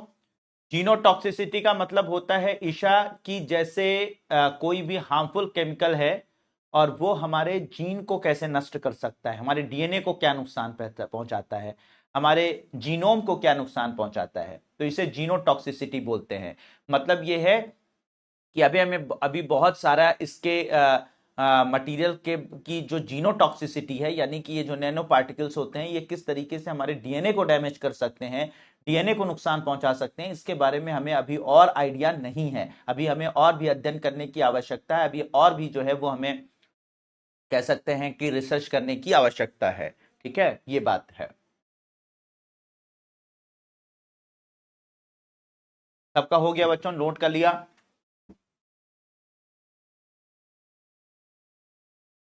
अब नैनो टेक्नोलॉजी को बढ़ावा देने के लिए कुछ सरकारी पहलें जो है की गई हैं, सरकारी जो है इनिशिएटिव्स लिए गए हैं, भारत सरकार के द्वारा कुछ इनिशिएटिव्स लिए गए हैं। तो सबसे पहले नैनो विज्ञान और प्रौद्योगिकी मिशन जो है वो स्टार्ट किया गया है। Nano technology, nano science and nano technology mission किया गया है। ये इसे नैनो मिशन के नाम से भी जानते हैं। इसे किस नाम से भी जानते हैं बच्चों? नैनो मिशन के नाम से भी जानते हैं। ये 2007 में इसको स्टार्ट किया गया था। ये एक बहुत ही अम्ब्रेला प्रोग्राम है। अम्ब्रेला प्रोग्राम का मतलब ये होता है, नीचे जो लिखा है मेटाबॉलिज्म, मेटाबॉलिज्म का मतलब ये होता है हमारे शरीर के अंदर वो किस तरीके से चीजें टूटती हैं, किस चीज तरीके से चीजें जो है जुड़ती हैं। ठीक है, वो मेटाबॉलिक एक्टिविटीज होती हैं। चलिए, तो नैनो विज्ञान और प्रौद्योगिकी मिशन, जिसे हम नैनो मिशन के नाम से जानते हैं, 2007 में इसकी शुरुआत हुई थी। और ये एक अम्ब्रेला प्रोग्राम है। अम्ब्रेला प्रोग्राम का मतलब ये नहीं कि अम्ब्रेला लेकर टहलना है। अम्ब्रेला प्रोग्राम का मतलब कि एक प्रोग्राम के अंतर्गत बहुत सारे प्रोग्रामों का आ जाना। ठीक है, मतलब एक साथ आप कई लक्ष्य हासिल करने की कोशिश करें, तो ऐसे प्रोग्राम को हम लोग अम्ब्रेला प्रोग्राम कहते हैं। तो अम्ब्रेला प्रोग्राम के तहत हमारा ये है कि हम अनुसंधान को बढ़ावा देंगे। नैनो टेक्नोलॉजी के क्षेत्र में रिसर्च एंड डेवलपमेंट, यानी कि जो है वो अनुसंधान और विकास को बढ़ावा देंगे। इसके लिए हम अपने लोगों को ट्रेन करेंगे, यानी ह्यूमन रिसोर्स, यानी कि मानव संसाधन उत्पन्न करेंगे। हमारे यहाँ जो एमएससी, पहले एमएससी जो है जैसे जूलॉजी में होती है, बॉटनी में होती है, फिजिक्स में होती है, केमिस्ट्री में होती है, वैसे ही जो हमारी यूनिवर्सिटीज होंगी उसमें जो एमएससी होगी वो नैनो टेक्नोलॉजी में भी शुरू भारत ने कर दी कि भैया नैनो टेक्नोलॉजी में जो लोग एमएससी करना चाहें, पीएचडी करना चाहें, वो कर सकते हैं। ठीक है, तो हमारे यहाँ ह्यूमन रिसोर्स को बढ़ाने के लिए, रिसर्च एंड डेवलपमेंट को बढ़ावा देने के लिए हमारे जो यूनिवर्सिटीज में बीएससी, एमएससी, एमटेक या पीएचडी जैसे जो कोर्सेज होते हैं, हायर कोर्सेज हैं, वो नैनो टेक्नोलॉजी में जो है वो अलाउ किए गए, नैनो टेक्नोलॉजी में किए जा सकते हैं। इसके अलावा जो है एक इंफ्रास्ट्रक्चर डेवलपमेंट, यानी ऐसा अवसंरचना का निर्माण करना है, ऐसा इंफ्रास्ट्रक्चर डेवलप करना है जिससे कि नैनो टेक्नोलॉजी से बने हुए पदार्थों को भारत में निर्मित किया जा सके। तो एक इंफ्रास्ट्रक्चर डेवलपमेंट पर भी जो है वो काम बढ़ाया गया। इसके अलावा जो है इंटरनेशनल कॉपरेशन, यानी अंतरराष्ट्रीय सहयोग, जो देश नैनो टेक्नोलॉजी में बहुत बेहतर कर रहे हैं उनके साथ हम इंटरनेशनल कॉपरेशन करेंगे, अंतरराष्ट्रीय सहयोग बढ़ाएंगे, जिससे कि वो तकनीक हमें दें, हमारे अंदर हम कोई ऐसी तकनीक उत्पन्न करते हैं तो हम उनसे शेयर करें। तो इस तरीके से इंटरनेशनल कॉपरेशन बढ़ाने की भी योजना रही है। तो नैनो विज्ञान और प्रौद्योगिकी मिशन बच्चों एक अम्ब्रेला प्रोग्राम है जिसके तहत हम बहुत सारा प्रोग्राम चल रहे हैं, चाहे वो रिसर्च एंड डेवलपमेंट को बढ़ावा देना है, चाहे इंफ्रास्ट्रक्चर को डेवलप करना हो, चाहे हमारे यहाँ जो है वो ह्यूमन रिसोर्स की बात अगर की जाए, मानव संसाधन को बढ़ाना हो, या किसी तरीके से अंतरराष्ट्रीय कॉपरेशन को बढ़ाना हो, तो ये सब नैनो मिशन के उद्देश्य रहे हैं। इसके अलावा दूसरा मिशन शुरू किया गया था नैनो विज्ञान और प्रौद्योगिकी पहल, nano science and technology initiative, NSTI को स्टार्ट किया गया था। इसको 2001 में स्टार्ट किया गया था। ये भी वही काम है, वही सारी चीजें हैं कि भैया यहां पर जो है नैनो टेक्नोलॉजी में अनुसंधान को बढ़ावा देना है, डेवलपमेंट को बढ़ावा देना है, सब कुछ करना है। लेकिन यहां पर एक फर्क है, यहां पर जो नैनो विज्ञान और प्रौद्योगिकी मिशन है, ठीक है, नैनो विज्ञान और प्रौद्योगिकी मिशन है, ये लगभग लगभग सभी क्षेत्रों के लिए, यानी कि नैनो टेक्नोलॉजी का यूज स्पेस क्षेत्र में, रक्षा क्षेत्र में, कृषि क्षेत्र में, स्वास्थ्य क्षेत्र में, ये सब जगह इसको फोकस किया गया। लेकिन यहां पर मुख्यतः जो है ये नैनो विज्ञान और प्रौद्योगिकी जो पहल थी, मुख्यतः जो है वो स्वास्थ्य सेवा में, यानी कि स्वास्थ्य क्षेत्र में, स्वास्थ्य क्षेत्र में किस तरीके से नैनो टेक्नोलॉजी बेहतर कर सकती है, तो उस पर ज्यादा फोकस था। तो विज्ञान और प्रौद्योगिकी विभाग का ये मिशन था बच्चों, जिसका नाम था नैनो विज्ञान और प्रौद्योगिकी पहल, nano science and technology initiative. ये इसमें मेनली जो है दवा वितरण, जीन लक्ष्यीकरण यानी कि जो जीन हम लोग टारगेट करते हैं, और डीएनए चिप्स बनाने में नैनो, इसके अलावा जो है वो विकास, अनुसंधान, अनुप्रयोग कार्यक्रमों से संबंधित मुद्दों पर ध्यान केंद्रित किया गया। तो मुख्यतः स्वास्थ्य क्षेत्र को फोकस किया था इस मिशन ने, नैनो विज्ञान और प्रौद्योगिकी पहल ने। और उसने क्या किया था, हर क्षेत्र को फोकस किया। मतलब सबसे बड़ा प्रोग्राम जो है वो ये वाला है, ठीक है। इसकी तो ये पहले शुरू हुआ, लेकिन सबसे बड़ा और सबसे जो है बड़े स्तर पर जो प्रोग्राम शुरू किया गया वो नैनो विज्ञान और प्रौद्योगिकी मिशन शुरू किया गया। तो ये दो मुख्य मिशन हैं जिनको हमें, जिनके बारे में हमें समझना था, हमें जानना था, तो इसको नोट कर लीजिए।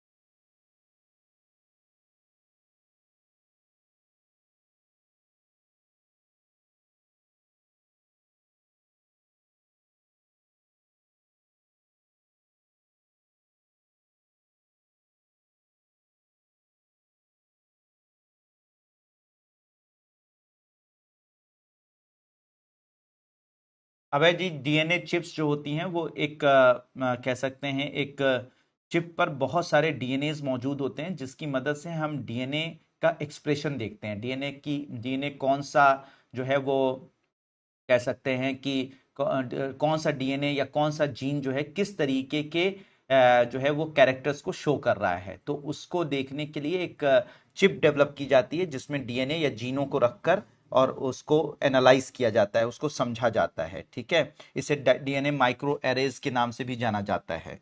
एक माइक्रोस्कोपिक डिवाइस होती है, डीएनए चिप होती है, ठीक है। तो माइक्रोस्कोपिक डिवाइस होती है, तो वही उसी के अंदर डीएनए को या जीन को रखकर उसके एक्सप्रेशंस को समझा जाता है। डीएसटी का मतलब होता है department of science and technology. Shyam Sundar Paswan ji, department of science and technology.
Note कर लिया बच्चों?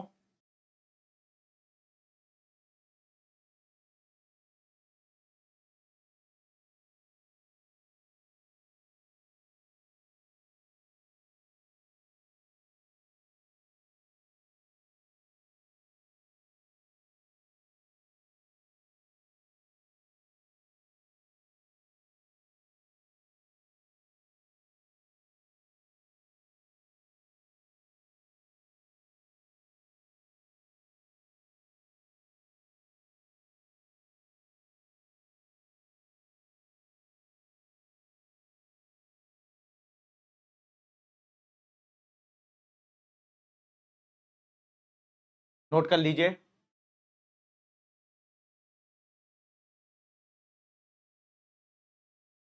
नोट कर लीजिए।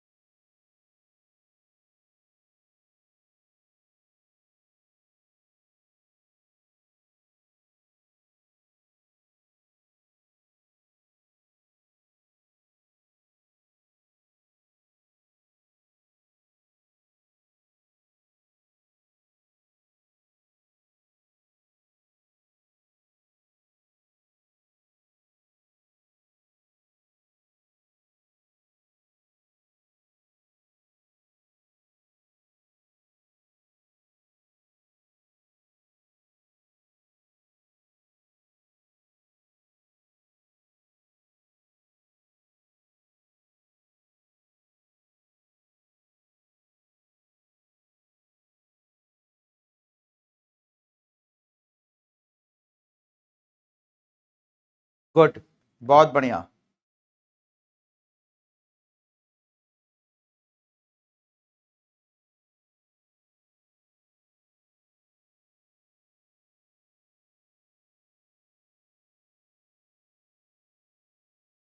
चलिए, तो अब ये सारी चीजें आप लोगों ने नोट कर ली।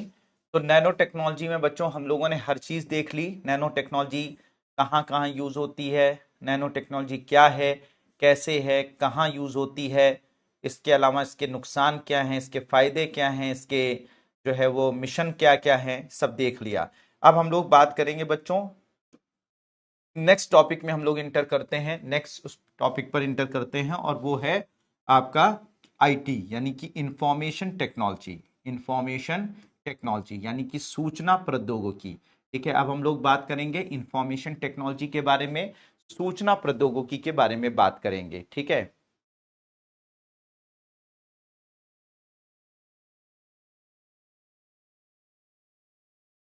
नहीं, एक 1:30 तक नहीं होगी। ठीक है, तो आईटी के बारे में बात करेंगे, इंफॉर्मेशन टेक्नोलॉजी के बारे में हम लोग बात करेंगे। ठीक है, तो सूचना प्रौद्योगिकी या इंफॉर्मेशन टेक्नोलॉजी हेडिंग डाल लीजिए, फिर इसके बाद हम लोग बात करने चल रहे हैं इंफॉर्मेशन टेक्नोलॉजी के बारे में।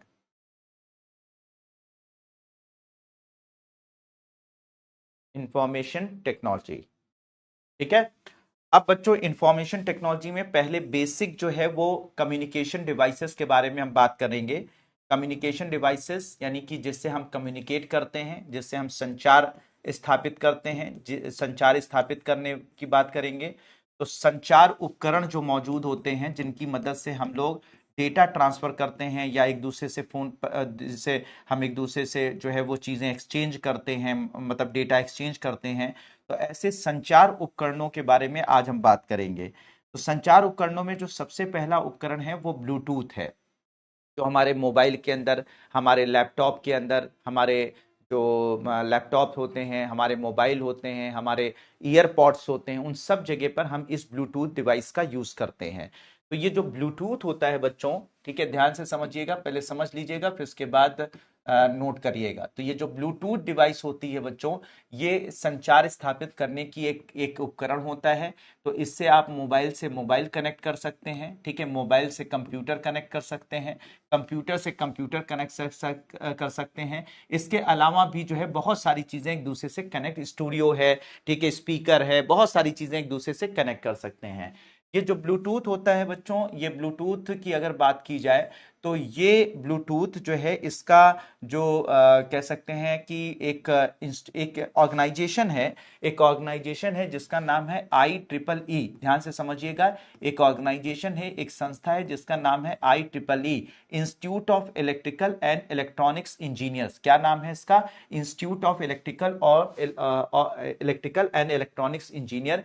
ये इंस्टीट्यूट क्या करता है, दुनिया में जो भी ऐसी टेलीकम्युनिकेशन डिवाइसेस होती हैं उनको एक कोड देता है, उनको अपने हिसाब से एक पैरामीटर्स के हिसाब से एक कोड प्रोवाइड करता है कि ये इसका जो है वो टेक्निकल कोड होगा या टेक्निकल नाम होगा, ये समझ लीजिएगा। तो IEEE ने इसको 802, ठीक है, 802.15.1 पैन नाम दिया है। क्या नाम दिया है बच्चों? 802.15.1 पैन नाम दिया है। पैन का मतलब होता है personal area network. Personal area network, इसका मतलब क्या होता है? Personal area network. Personal area network अच्छे से समझ लीजिएगा, फिर नोट करिएगा, पर्सनल एरिया नेटवर्क। तो इसका ये आपसे पूछा जाएगा, ये एग्जाम में पूछा गया है कि IEEE ने इसे कोड क्या दिया है। तो IEEE का कोड है 802.15.1 पैन, ठीक है, personal area network. Personal area network का मतलब ये होता है कि जब दो डिवाइसेस आपस में कनेक्ट होंगी तो पर्सनल एरिया नेटवर्क पर अगर कनेक्ट होंगी तो सिर्फ एक दूसरे से डेटा एक्सचेंज करेंगी, इसमें कोई तीसरा इन्वॉल्व नहीं होगा। यानी इससे इसमें डेटा जाएगा, इसमें इसमें डेटा जाएगा, एक साथ मल्टीपल डिवाइसेस से कनेक्ट नहीं हो सकती हैं ये। तो इसे बोलते हैं पर्सनल एरिया नेटवर्क। यानी जब डेटा एक दूसरे में ट्रांसफर हो रहा होगा तो ये दोनों ही कनेक्ट होंगी, कोई तीसरा नहीं कनेक्ट होगा, एक साथ मल्टीपल डेटा ट्रांसफर नहीं किया जा सकता है, तो इसे पर्सनल एरिया नेटवर्क कहते हैं। तो IEEE 802.15.1 पैन इसका जो है टेक्निकल नाम है, ठीक है, टेक्निकल नाम है। और इसे दिया किसने है? ये institute of electrical and electronics engineers ने दिया है। ये वर्ल्ड की सबसे बड़ी संस्था है जो हर एक इस तरीके की डिवाइसेस को नाम देती है या एक टेक्निकल कोड प्रोवाइड करती है। ये काम करता है बच्चों रेडियो कम्युनिकेशन पर, यानी रेडियो तरंगों के माध्यम से, ठीक है, रेडियो तरंगों के माध्यम से ये डेटा को एक स्थान से दूसरे स्थान भेजने का काम करता है। तो रेडियो तरंगों के माध्यम से ये काम करता है, ठीक है, रेडियो तरंगों के माध्यम से ये काम करता है। 2.4 गीगाहर्ट्ज की 2.4 गीगाहर्ट्ज की जो है वो तरंगों का उपयोग करता है। तो ये रेडियो तरंगों के माध्यम से जो है डेटा ट्रांसफर करता है। 2.4 गीगाहर्ट्ज की फ्रीक्वेंसी को यूज करता है, ठीक है, फ्रीक्वेंसी का उपयोग करता है। इसकी जो रेंज है बच्चों, इसकी जो रेंज है कि कितने दूरी तक ये डेटा ट्रांसफर कर सकता है, तो ये लगभग 10 मीटर, इसकी जो रेंज है वो कितनी है? 10 मीटर के करीब है, 10 मीटर के अराउंड में ये डेटा ट्रांसफर कर सकता है जो। और इसकी स्पीड है, यानी कि किस स्पीड से डेटा ट्रांसफर करता है, तो 2 Mbps से 2 Mbps स्पीड से लेकर 10 Mbps स्पीड तक डेटा ट्रांसफर कर सकता है। यानी 2 Mbps यानी मेगाबाइट इसे बोलते हैं, तो 2 से 10 Mbps तक की स्पीड से जो है ये जो है डेटा ट्रांसफर कर सकता है। यानी इतना MB का डेटा 2 MB से लेकर जो है 10 MB का डेटा पर सेकंड ये जो है वो दूसरों में ट्रांसफर करने की कैपेबिलिटी होती है। तो ये एक तरीके का बच्चों संचार उपकरण है, डेटा जो है ट्रांसफर करने में, डेटा जो है वो भेजने में, ठीक है, डेटा भेजने में या डेटा जो है वो शेयर करने में, डेटा भेजने या शेयर करने में इसका उपयोग किया जाता है, ठीक है, इसका उपयोग किया जाता है। तो ये है हमारा ब्लूटूथ बच्चों, ठीक है, ब्लूटूथ, जो ब्लूटूथ डेटा भेजने या शेयर करने में इसका उपयोग किया जाता है। मोबाइल से मोबाइल, मोबाइल से कंप्यूटर, कंप्यूटर से कंप्यूटर, सभी जगह डेटा भेजा जा सकता है, शेयर किया। डेटा का मतलब यहाँ पर हो गया जैसे फोटो हो गई, वीडियो हो गया, ठीक है, आप एक दूसरे से बात कर सकते हैं, ये सब डेटा ही होता है, ठीक है, डेटा ही कहा जाता है। इसका जो टेक्निकल नाम है IEEE 802.15.1 पैन है। पैन का मतलब पर्सनल एरिया नेटवर्क, मतलब ये है कि जब दो डिवाइसेस आपस में कम्युनिकेट करेंगी तो तीसरी डिवाइस इसमें इन्वॉल्व नहीं होगी, ठीक है। रेडियो तरंगों के माध्यम से डेटा ट्रांसफर होता है, 2.4 गीगाहर्ट्ज की फ्रीक्वेंसी यूज करता है, रेंज 10 मीटर की, स्पीड 2 Mbps से 10 Mbps। IEEE का फुल फॉर्म नीचे लिखा हुआ है, institute of electrical and electronics engineer, दुनिया का सबसे बड़ी तकनीकी प्रोफेशनल ऑर्गेनाइजेशन है जो इन सबको ये कोड प्रोवाइड करती है। तो जल्दी से नोट कर लीजिए बच्चों इसके बारे में, ब्लूटूथ के बारे में। बिल्कुल, एक मोबाइल से दूसरे मोबाइल में ट्रांसफर होता ही है, इसमें कौन सी नई बात है। ऐसे लग रहा है उमा शर्मा पहली बार आप यूज कर रही हैं मोबाइल। नोट कर लीजिए बच्चों इसे।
हो गया बच्चों? हो गया?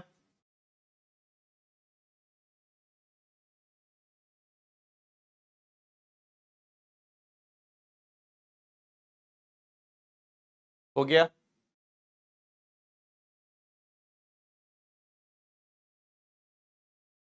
बिल्कुल प्राची, हम लोग ध्यान ही नहीं देता कि हमारे आसपास की चीजें क्या हैं और कैसे काम करती हैं।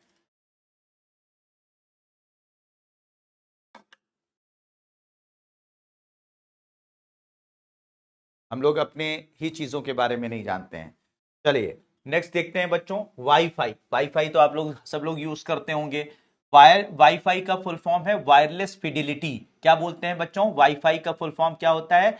Wireless fidelity. ये वायरलेस फिडिलिटी IEEE 802.11 लैन पर काम करती है। ठीक है, इसका जो IEEE का कोड है वो क्या है? 802.11 लैन। लैन का मतलब होता है बच्चों लोकल एरिया नेटवर्क। क्या कहा जाता है इसको बच्चों? Local area network. Local area network के नाम से इसे जानते हैं। तो इसे लोकल एरिया नेटवर्क के नाम से जानते हैं। लोकल एरिया नेटवर्क का मतलब यह हो जाता है कि अगर कोई भी डिवाइस है, ठीक है, कोई भी वाईफाई डिवाइस है, तो वो अपना हॉटस्पॉट क्रिएट कर सकती है। ठीक है, हॉटस्पॉट क्रिएट कर सकती है और इस हॉटस्पॉट से multiple devices, multiple consumers, multiple devices जो हैं वो क्या हो सकती हैं? कनेक्ट हो सकती हैं। तो आपने देखा होगा कि जो ये वाईफाई डिवाइस होती है उससे बहुत सारे कंज्यूमर, बहुत सारे कस्टमर जो है एक साथ कनेक्ट हो सकते हैं। एक साथ ये मल्टीपल डिवाइसेस से कनेक्ट हो सकती है। ये एक तरीके से हॉटस्पॉट क्रिएट करती है और एक पर्टिकुलर पर्टिकुलर लोकल एरिया में जो है वो नेटवर्क बना देती है और एक साथ मल्टीपल लोग इससे कनेक्ट हो सकते हैं।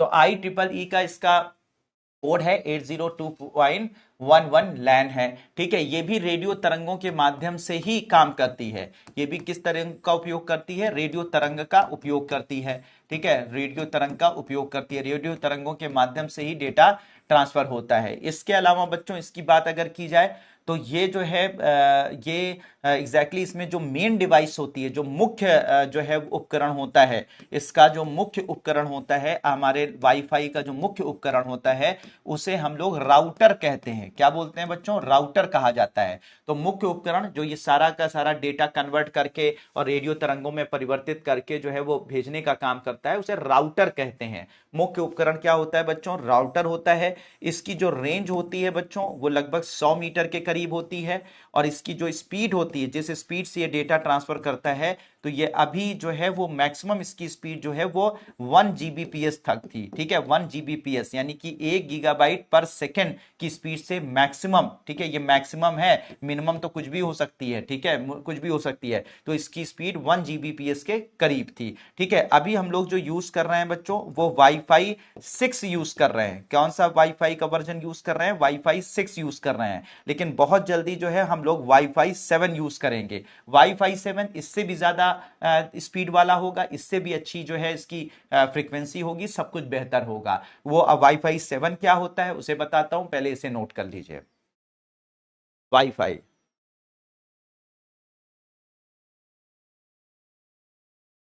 बहुत बढ़िया काम कर रहे हो अपने कुमार पांडे, नोबेल प्राइज दिया जाएगा तुम्हें।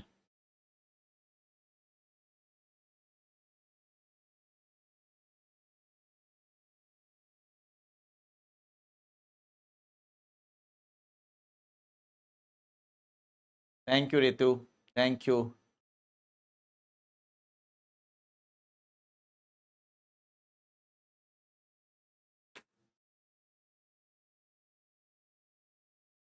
Wireless fidelity. Wireless Fidelity, wifi हम लोग यूज करते हैं, बहुत सारे लोगों को वायरलेस वाईफाई का फुल फॉर्म भी नहीं पता होता। वायरलेस फिडेलिटी इसे बोलते हैं। लोकल एरिया नेटवर्क पर काम करती है, रेडियो तरंगों का उपयोग करती है। मुख्य उपकरण राउटर होता है, रेंज 100 मीटर होती है, स्पीड 1 Gbps मैक्सिमम है वाईफाई 6 की।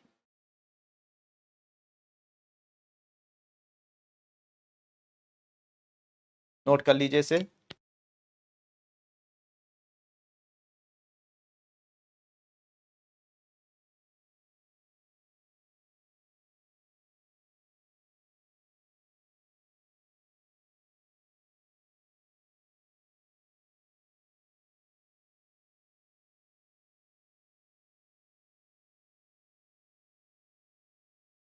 जैसे किलोग्राम, जैसे किसी चीज का भार नापते हैं सानिया जैदी, तो किलोग्राम में नापते हैं, ग्राम में नापते हैं।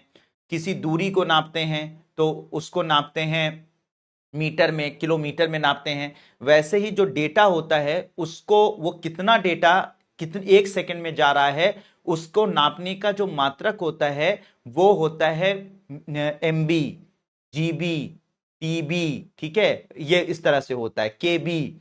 तो सबसे छोटा होता है बी, यानी कि जो है होता है वो बाइट होता है, फिर जो है वो मेगा बाइट होता है, फिर गीगा बाइट होता है, फिर टेरा बाइट होता है, इस तरीके से होता है। तो इस तरीके से एक तरीके से डेटा कितने एक सेकंड में कितना जो है ज्यादा जा रहा है, ठीक है, तो उसी को नापने की इकाई है ये जीबीपीएस। ठीक है, गीगाबाइट पर सेकेंड। हो गया बच्चों? कहते नहीं इतने एमबी का डेटा है, ठीक है, इतने एमबी की पिक्चर है, 1 जीबी की पिक्चर है, तो एक सेकंड में चली गई तो 1 जीबीपीएस हो गया है वो। अब देखो वाईफाई 7 हम लोग यूज करने जा रहे हैं। भारत में अब वाईफाई 7 आ चुका है और वाईफाई 7 हम लोग यूज करने जा रहे हैं। वाईफाई 7 जो है बच्चों अगली पीढ़ी का वाईफाई है, नेक्स्ट पीढ़ी का वाईफाई है। ठीक है, अगली पीढ़ी का वाईफाई है बच्चों। इसे वायरलेस फिडिलिटी ही कहेंगे, कोई वो नहीं है। लेकिन इसका मानक जो है, जो आई ट्रिपल ई का स्टैंडर्ड है, वो चेंज हो जाएगा। अब इसका स्टैंडर्ड हो जाएगा आई ट्रिपल ई 802.11 बीई। ठीक है, क्या कहा जाएगा? बीई। ये एक्सट्रीमली हाई थ्रूपुट पर आधारित होगा, यानी कि बहुत अच्छी फ्रीक्वेंसी पर ये आधारित होगा। ठीक है, आधारित होगा। और साथ ही साथ यहां पर वाईफाई 7 की मुख्य विशेषताओं पर एक नजर अगर हम लोग डालें तो ये बैकवर्ड कंपेटिबिलिटी देता है। बैकवर्ड कंपेटिबिलिटी का मतलब होता है विभिन्न फ्रीक्वेंसी पर, विभिन्न बैंड के उपकरणों पर, विभिन्न आवृत्ति के उपकरणों पर एक साथ कनेक्ट हो सकता है। तो विभिन्न बैंड के उपकरणों से कनेक्ट होता है एक साथ, यानी विभिन्न फ्रीक्वेंसी, विभिन्न आवृत्तियों के उपकरणों पर एक साथ कनेक्ट हो सकता है। इसे ही बैकवर्ड कंपेटिबिलिटी कहते हैं। ठीक है, तो वाईफाई 7 की मुख्य विशेषता क्या है? बैकवर्ड कंपेटिबिलिटी, यानी विभिन्न बैंड के उपकरणों से एक साथ कनेक्ट हो सकता है। कम विलंबता, लोअर लेटेंसी होती है। लोअर लेटेंसी का मतलब यह होता है, ध्यान से समझिएगा बच्चों, मान लीजिए कोई भी मोबाइल है और दो दो मोबाइल है, आपस में बात करना चाह रहे हैं, तो जैसे हमने फोन मिलाया, इसका नंबर मिलाया और इसके नंबर पर तुरंत वो कनेक्ट हो गया, तो एग्जैक्टली दो डिवाइसेस के आपस में कनेक्ट होने का जो समय काल होता है, जो टाइम पीरियड होता है, जो ये समय काल होता है, इसी समय काल को बच्चों बोलते हैं लेटेंसी। क्या कहा जाता है इससे बच्चों? इसे ही बोला जाता है लेटेंसी कहा जाता है। यानी दो डिवाइसेस के आपस में कनेक्ट होने का, ठीक है, जो समय काल होता है उसे बोला जाता है लेटेंसी। तो जितनी लो लेटेंसी होगी, जितनी लो लेटेंसी यानी ये समय जितना कम लगेगा, उतना बेहतर डिवाइस होती है। तो इसका मतलब यह है कि जो वाईफाई 7 होगा वो वाईफाई 6 से कम उसकी लेटेंसी होगी, कम विलंबता होगी। और मल्टी लिंक ऑपरेशन का मतलब वही है कि मल्टीपल लिंक से ये कनेक्ट हो सकता है, मल्टीपल उपकरणों से कनेक्ट हो सकता है, एक से साथ कई उपकरणों से कनेक्ट हो सकता है। ठीक है, तो कम विलंबता का मतलब होता है कि जो है दो डिवाइसेस में कोई आपस में कनेक्ट होने का जो समय लगेगा वो बहुत कम लगेगा, लो लेटेंसी होगी। तो डिवाइस जितनी ज्यादा लो लेटेंसी हो उतनी ही ज्यादा क्या होती है? अच्छी होती है। ठीक है, ये हो जाता है। इसकी गति और क्षमता जो है वाईफाई 6 से 4 गुना अधिक होगी। उसकी 1 जीबीपीएस की स्पीड है, तो यह इसकी जो है वो लगभग 4 जीबीपीएस की स्पीड होगी। और ये रेडियो तरंगों पर तो आधारित होती है, तो मैंने पहले ही बता दिया है, इसके बारे में भी पहले बता दिया है। तो होप कि मेरे प्यारे बच्चों ये बात आपको समझ में आ गई होगी कि वाईफाई 7 जो है वो क्या है। वाईफाई 7 अगली पीढ़ी का वाईफाई है। ठीक है, आई ट्रिपल ई के हिसाब से 802.11 बीई जो है इसका जो है वो कोड है। ठीक है, एक्सट्रीमली हाई थ्रूपुट का मतलब ये होता है कि बहुत ज्यादा हाई फ्रीक्वेंसी पर काम करेगा ये। ठीक है, इसके अलावा बैकवर्ड कंपेटिबिलिटी, एक साथ मल्टीपल उपकरणों से ये कनेक्ट हो सकता है। एक दो डिवाइसेस को कनेक्ट होने में बहुत कम समय लगेगा, मल्टीपल डिवाइसेस से कनेक्ट हो सकता है। और गति क्षमता जो है लगभग 4 गुना है। तो इसे वाईफाई 7 के नाम से जाना जाएगा। तो इसे भी नोट कर लीजिए। अब हम लोग वाईफाई 7 यूज करेंगे। थैंक यू सुमन बाला। बिल्कुल बात क्लियर है बच्चों? ये पूरा जो टेक्निकल चीजें हैं वो भी मैं समझा दे रहा हूं, वरना बहुत सारे लोग बहुत एक्सपर्ट होते हैं लेकिन लेटेंसी वगैरह थोड़ा सा नहीं समझ में आती है।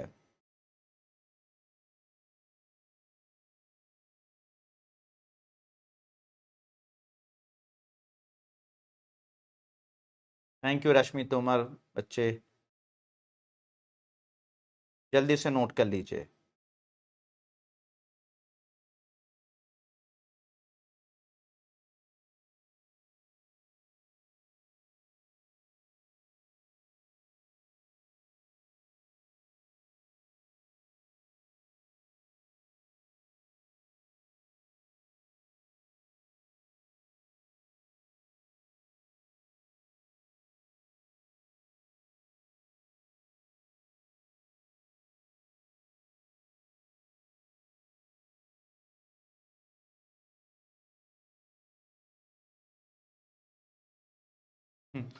तन्नू जामरे, थैंक यू बच्चे। हमारी क्लास में मैं कोशिश यही करता हूं कि आपका कोई भी दिन, जो ये 2 घंटे की हम लोगों की क्लास होती है, इसमें एक भी मिनट खराब ना हो।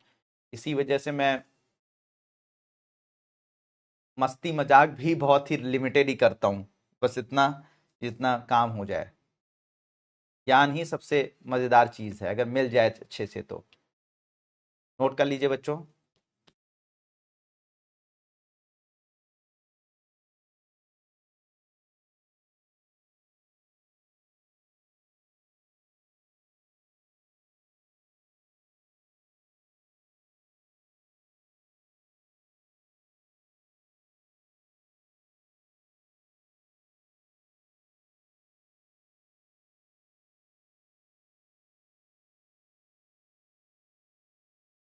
हो गया बच्चों?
हो गया बच्चों?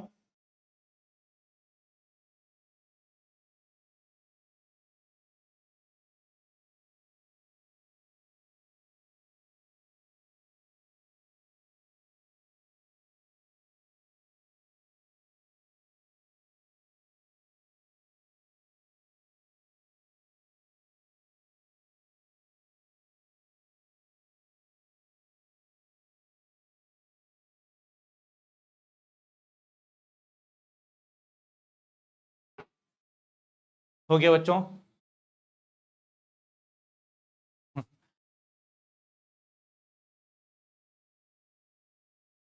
जियो की क्लास 1 से कर दी है मतलब? जरूर मिलेंगे प्रमोद भाई, अभिनव कुमार पांडे, जरूर मिलेंगे। ठीक है, हो गया बच्चों, नोट कर लिया? किसी ने पूछा था कि ये सर IEEE कहाँ पर है, तो बच्चों इसका जो हेडक्वार्टर है, IEEE का जो हेडक्वार्टर है, ये न्यूयॉर्क में है। न्यूयॉर्क में। तो ये किसी ने पूछा था अभी कि institute of electrical and electronics engineer का हेडक्वार्टर कहाँ है, तो ये न्यूयॉर्क में है। हाँ नरगिस, ठीक है। तो ये वहां पर है। इसके बाद बात करते हैं बच्चों, वाई मैक्स की बात करते हैं। वाई मैक्स के बारे में बात करते हैं। वाई मैक्स भी एक तरीके का वाईफाई ही है, ठीक है, वाईफाई। तो ये वाई मैक्स, इसका फुल फॉर्म है वर्ल्ड वाइड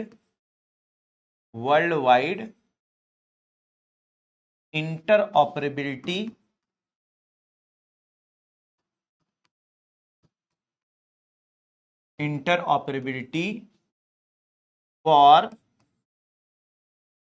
माइक्रोवेव एक्सेस, ठीक है। तो वाई मैक्स का फुल फॉर्म है बच्चों world wide interoperability for microwave access, ये इसका फुल फॉर्म है।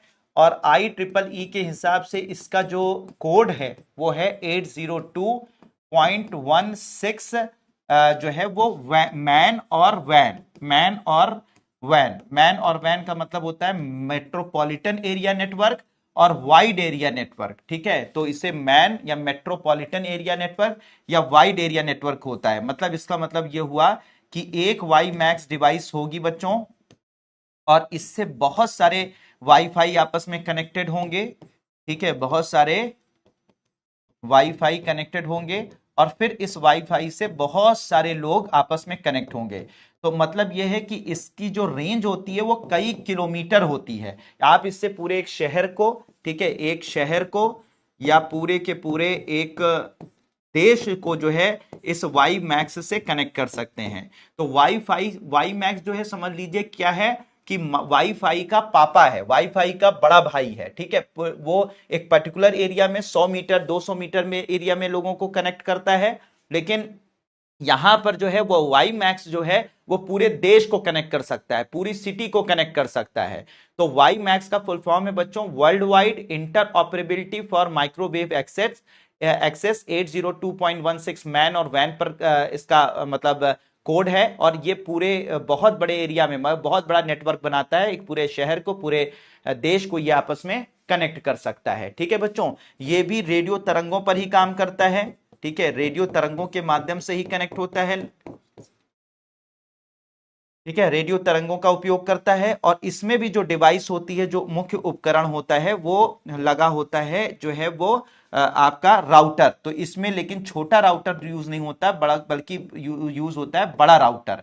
तो इसमें बड़ा राउटर यूज किया जाता है और इसकी स्पीड जो है बच्चों, ठीक है, इसकी स्पीड जो है वो भी 1 Gbps मैक्सिमम है। तो 1 Gbps के हिसाब से, मैक्सिमम Gbps के हिसाब से ये जो है वो इंटरनेट प्रोवाइड करता है, डेटा प्रोवाइड करता है। और इसकी जो रेंज है वो पूरे के पूरे एक बड़े शहर और एक बड़े देश में है। तो यह एक तरीके से वाईफाई की तरह है, लेकिन ये बहुत बड़े एरिया को कनेक्ट करता है और इसे वाई मैक्स के नाम से जाना जाता है। ठीक है बच्चों, तो इसे नोट कर लीजिए बच्चों।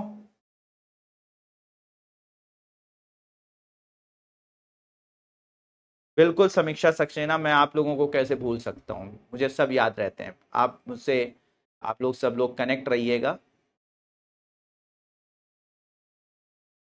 सोशल मीडिया प्लेटफॉर्म है और भी बहुत सारे प्लेटफॉर्म हैं। यूट्यूब पे मेरी क्लासेस होती ही रहती हैं, PW ओनली IAS के चैनल पर।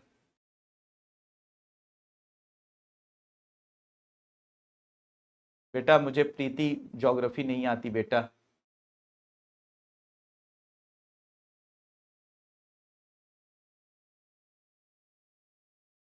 नहीं, सभी कंट्रीज नहीं, एक ऑर्गेनाइजेशन है ये, कोई कंट्रीज का मिला जुला रूप नहीं है।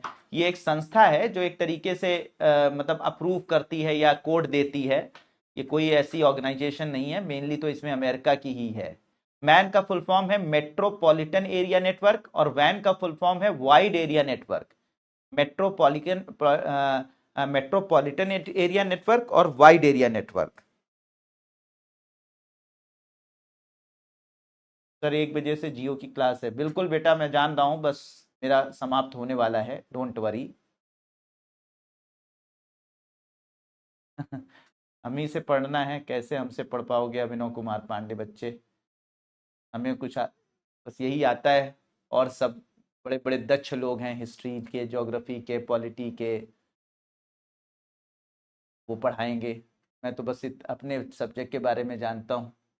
सर आपने जो कल मून का वीडियो पोस्ट किया था वो बहुत अच्छा था। हाँ नरगिस, हम लोगों ने बड़ी मेहनत करके वो वीडियो बनाया था, बहुत मेहनत करके जो है वो शूटिंग की थी। ठीक है, बहुत दूर गए थे, शहर से थोड़ा बाहर, जो अपने दोस्तों के साथ उसको शूट करने के लिए। मेहनत करनी पड़ती है हर चीज़ के लिए, छोटी सी छोटी, बड़ी से बड़ी चीज़ आपको हर जगह पे मेहनत करनी पड़ेगी।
हो गया बच्चों, नोट कर लिया?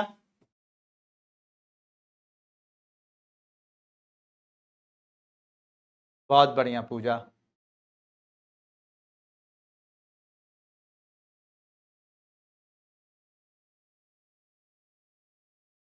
कोई बात नहीं, आ जाएगी।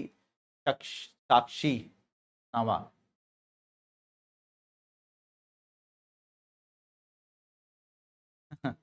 कोई बात नहीं अपने कुमार पांडे, जब मुझे सब, मैं भी पढ़ूंगा और जब मुझे सब आ जाएगा तो मैं तुम लोगों को पढ़ा लूंगा, लेकिन तब तक तुम अपने टीचर से पढ़ो। ठीक है, चलो बच्चों, आज के लिए इतना ही रखते हैं। बाकी जो है वो आगे आपको बहुत ही इंटरेस्टिंग टेक्नोलॉजीज आपको पढ़ानी है। आपको लाइफ फाई पढ़ाना है, आपको जो है वो RFID पढ़ाना है, आपको जो है कल मैं आपको बताऊंगा कि एग्जैक्टली जो है ये जो इंटरनेट है कैसे काम करता है, इसके अलावा जो है ये इंटरनेट की दुनिया कैसे काम करती है, इसके अलावा जो है वो क्या बोलते हैं, और भी जो टेक्नोलॉजी है, इंफॉर्मेशन टेक्नोलॉजी के अंतर्गत, वो सब चीज़ों पर बात करेंगे, आर्टिफिशियल इंटेलिजेंस पर बात करेंगे, रोबोटिक्स पर बात करेंगे। तो बहुत कुछ है, बहुत सारी चीज़ें बतानी है अभी, बहुत सारी इंटरेस्टिंग बातें अभी आनी है। तो हम लोग यहाँ पर जो है वो एग्जैक्टली जो है वो यहीं पर आज यहाँ पर क्लास को रोकते हैं, फिर आगे मिलते हैं नेक्स्ट क्लास में। तब तक के लिए थैंक यू सो मच बच्चों, and may God bless you all. बहुत जल्दी पढ़कर पढ़ाऊंगा, घबराओ मत, लेकिन पहले आप उन टीचर से पढ़ लीजिए, ठीक है? Thank you.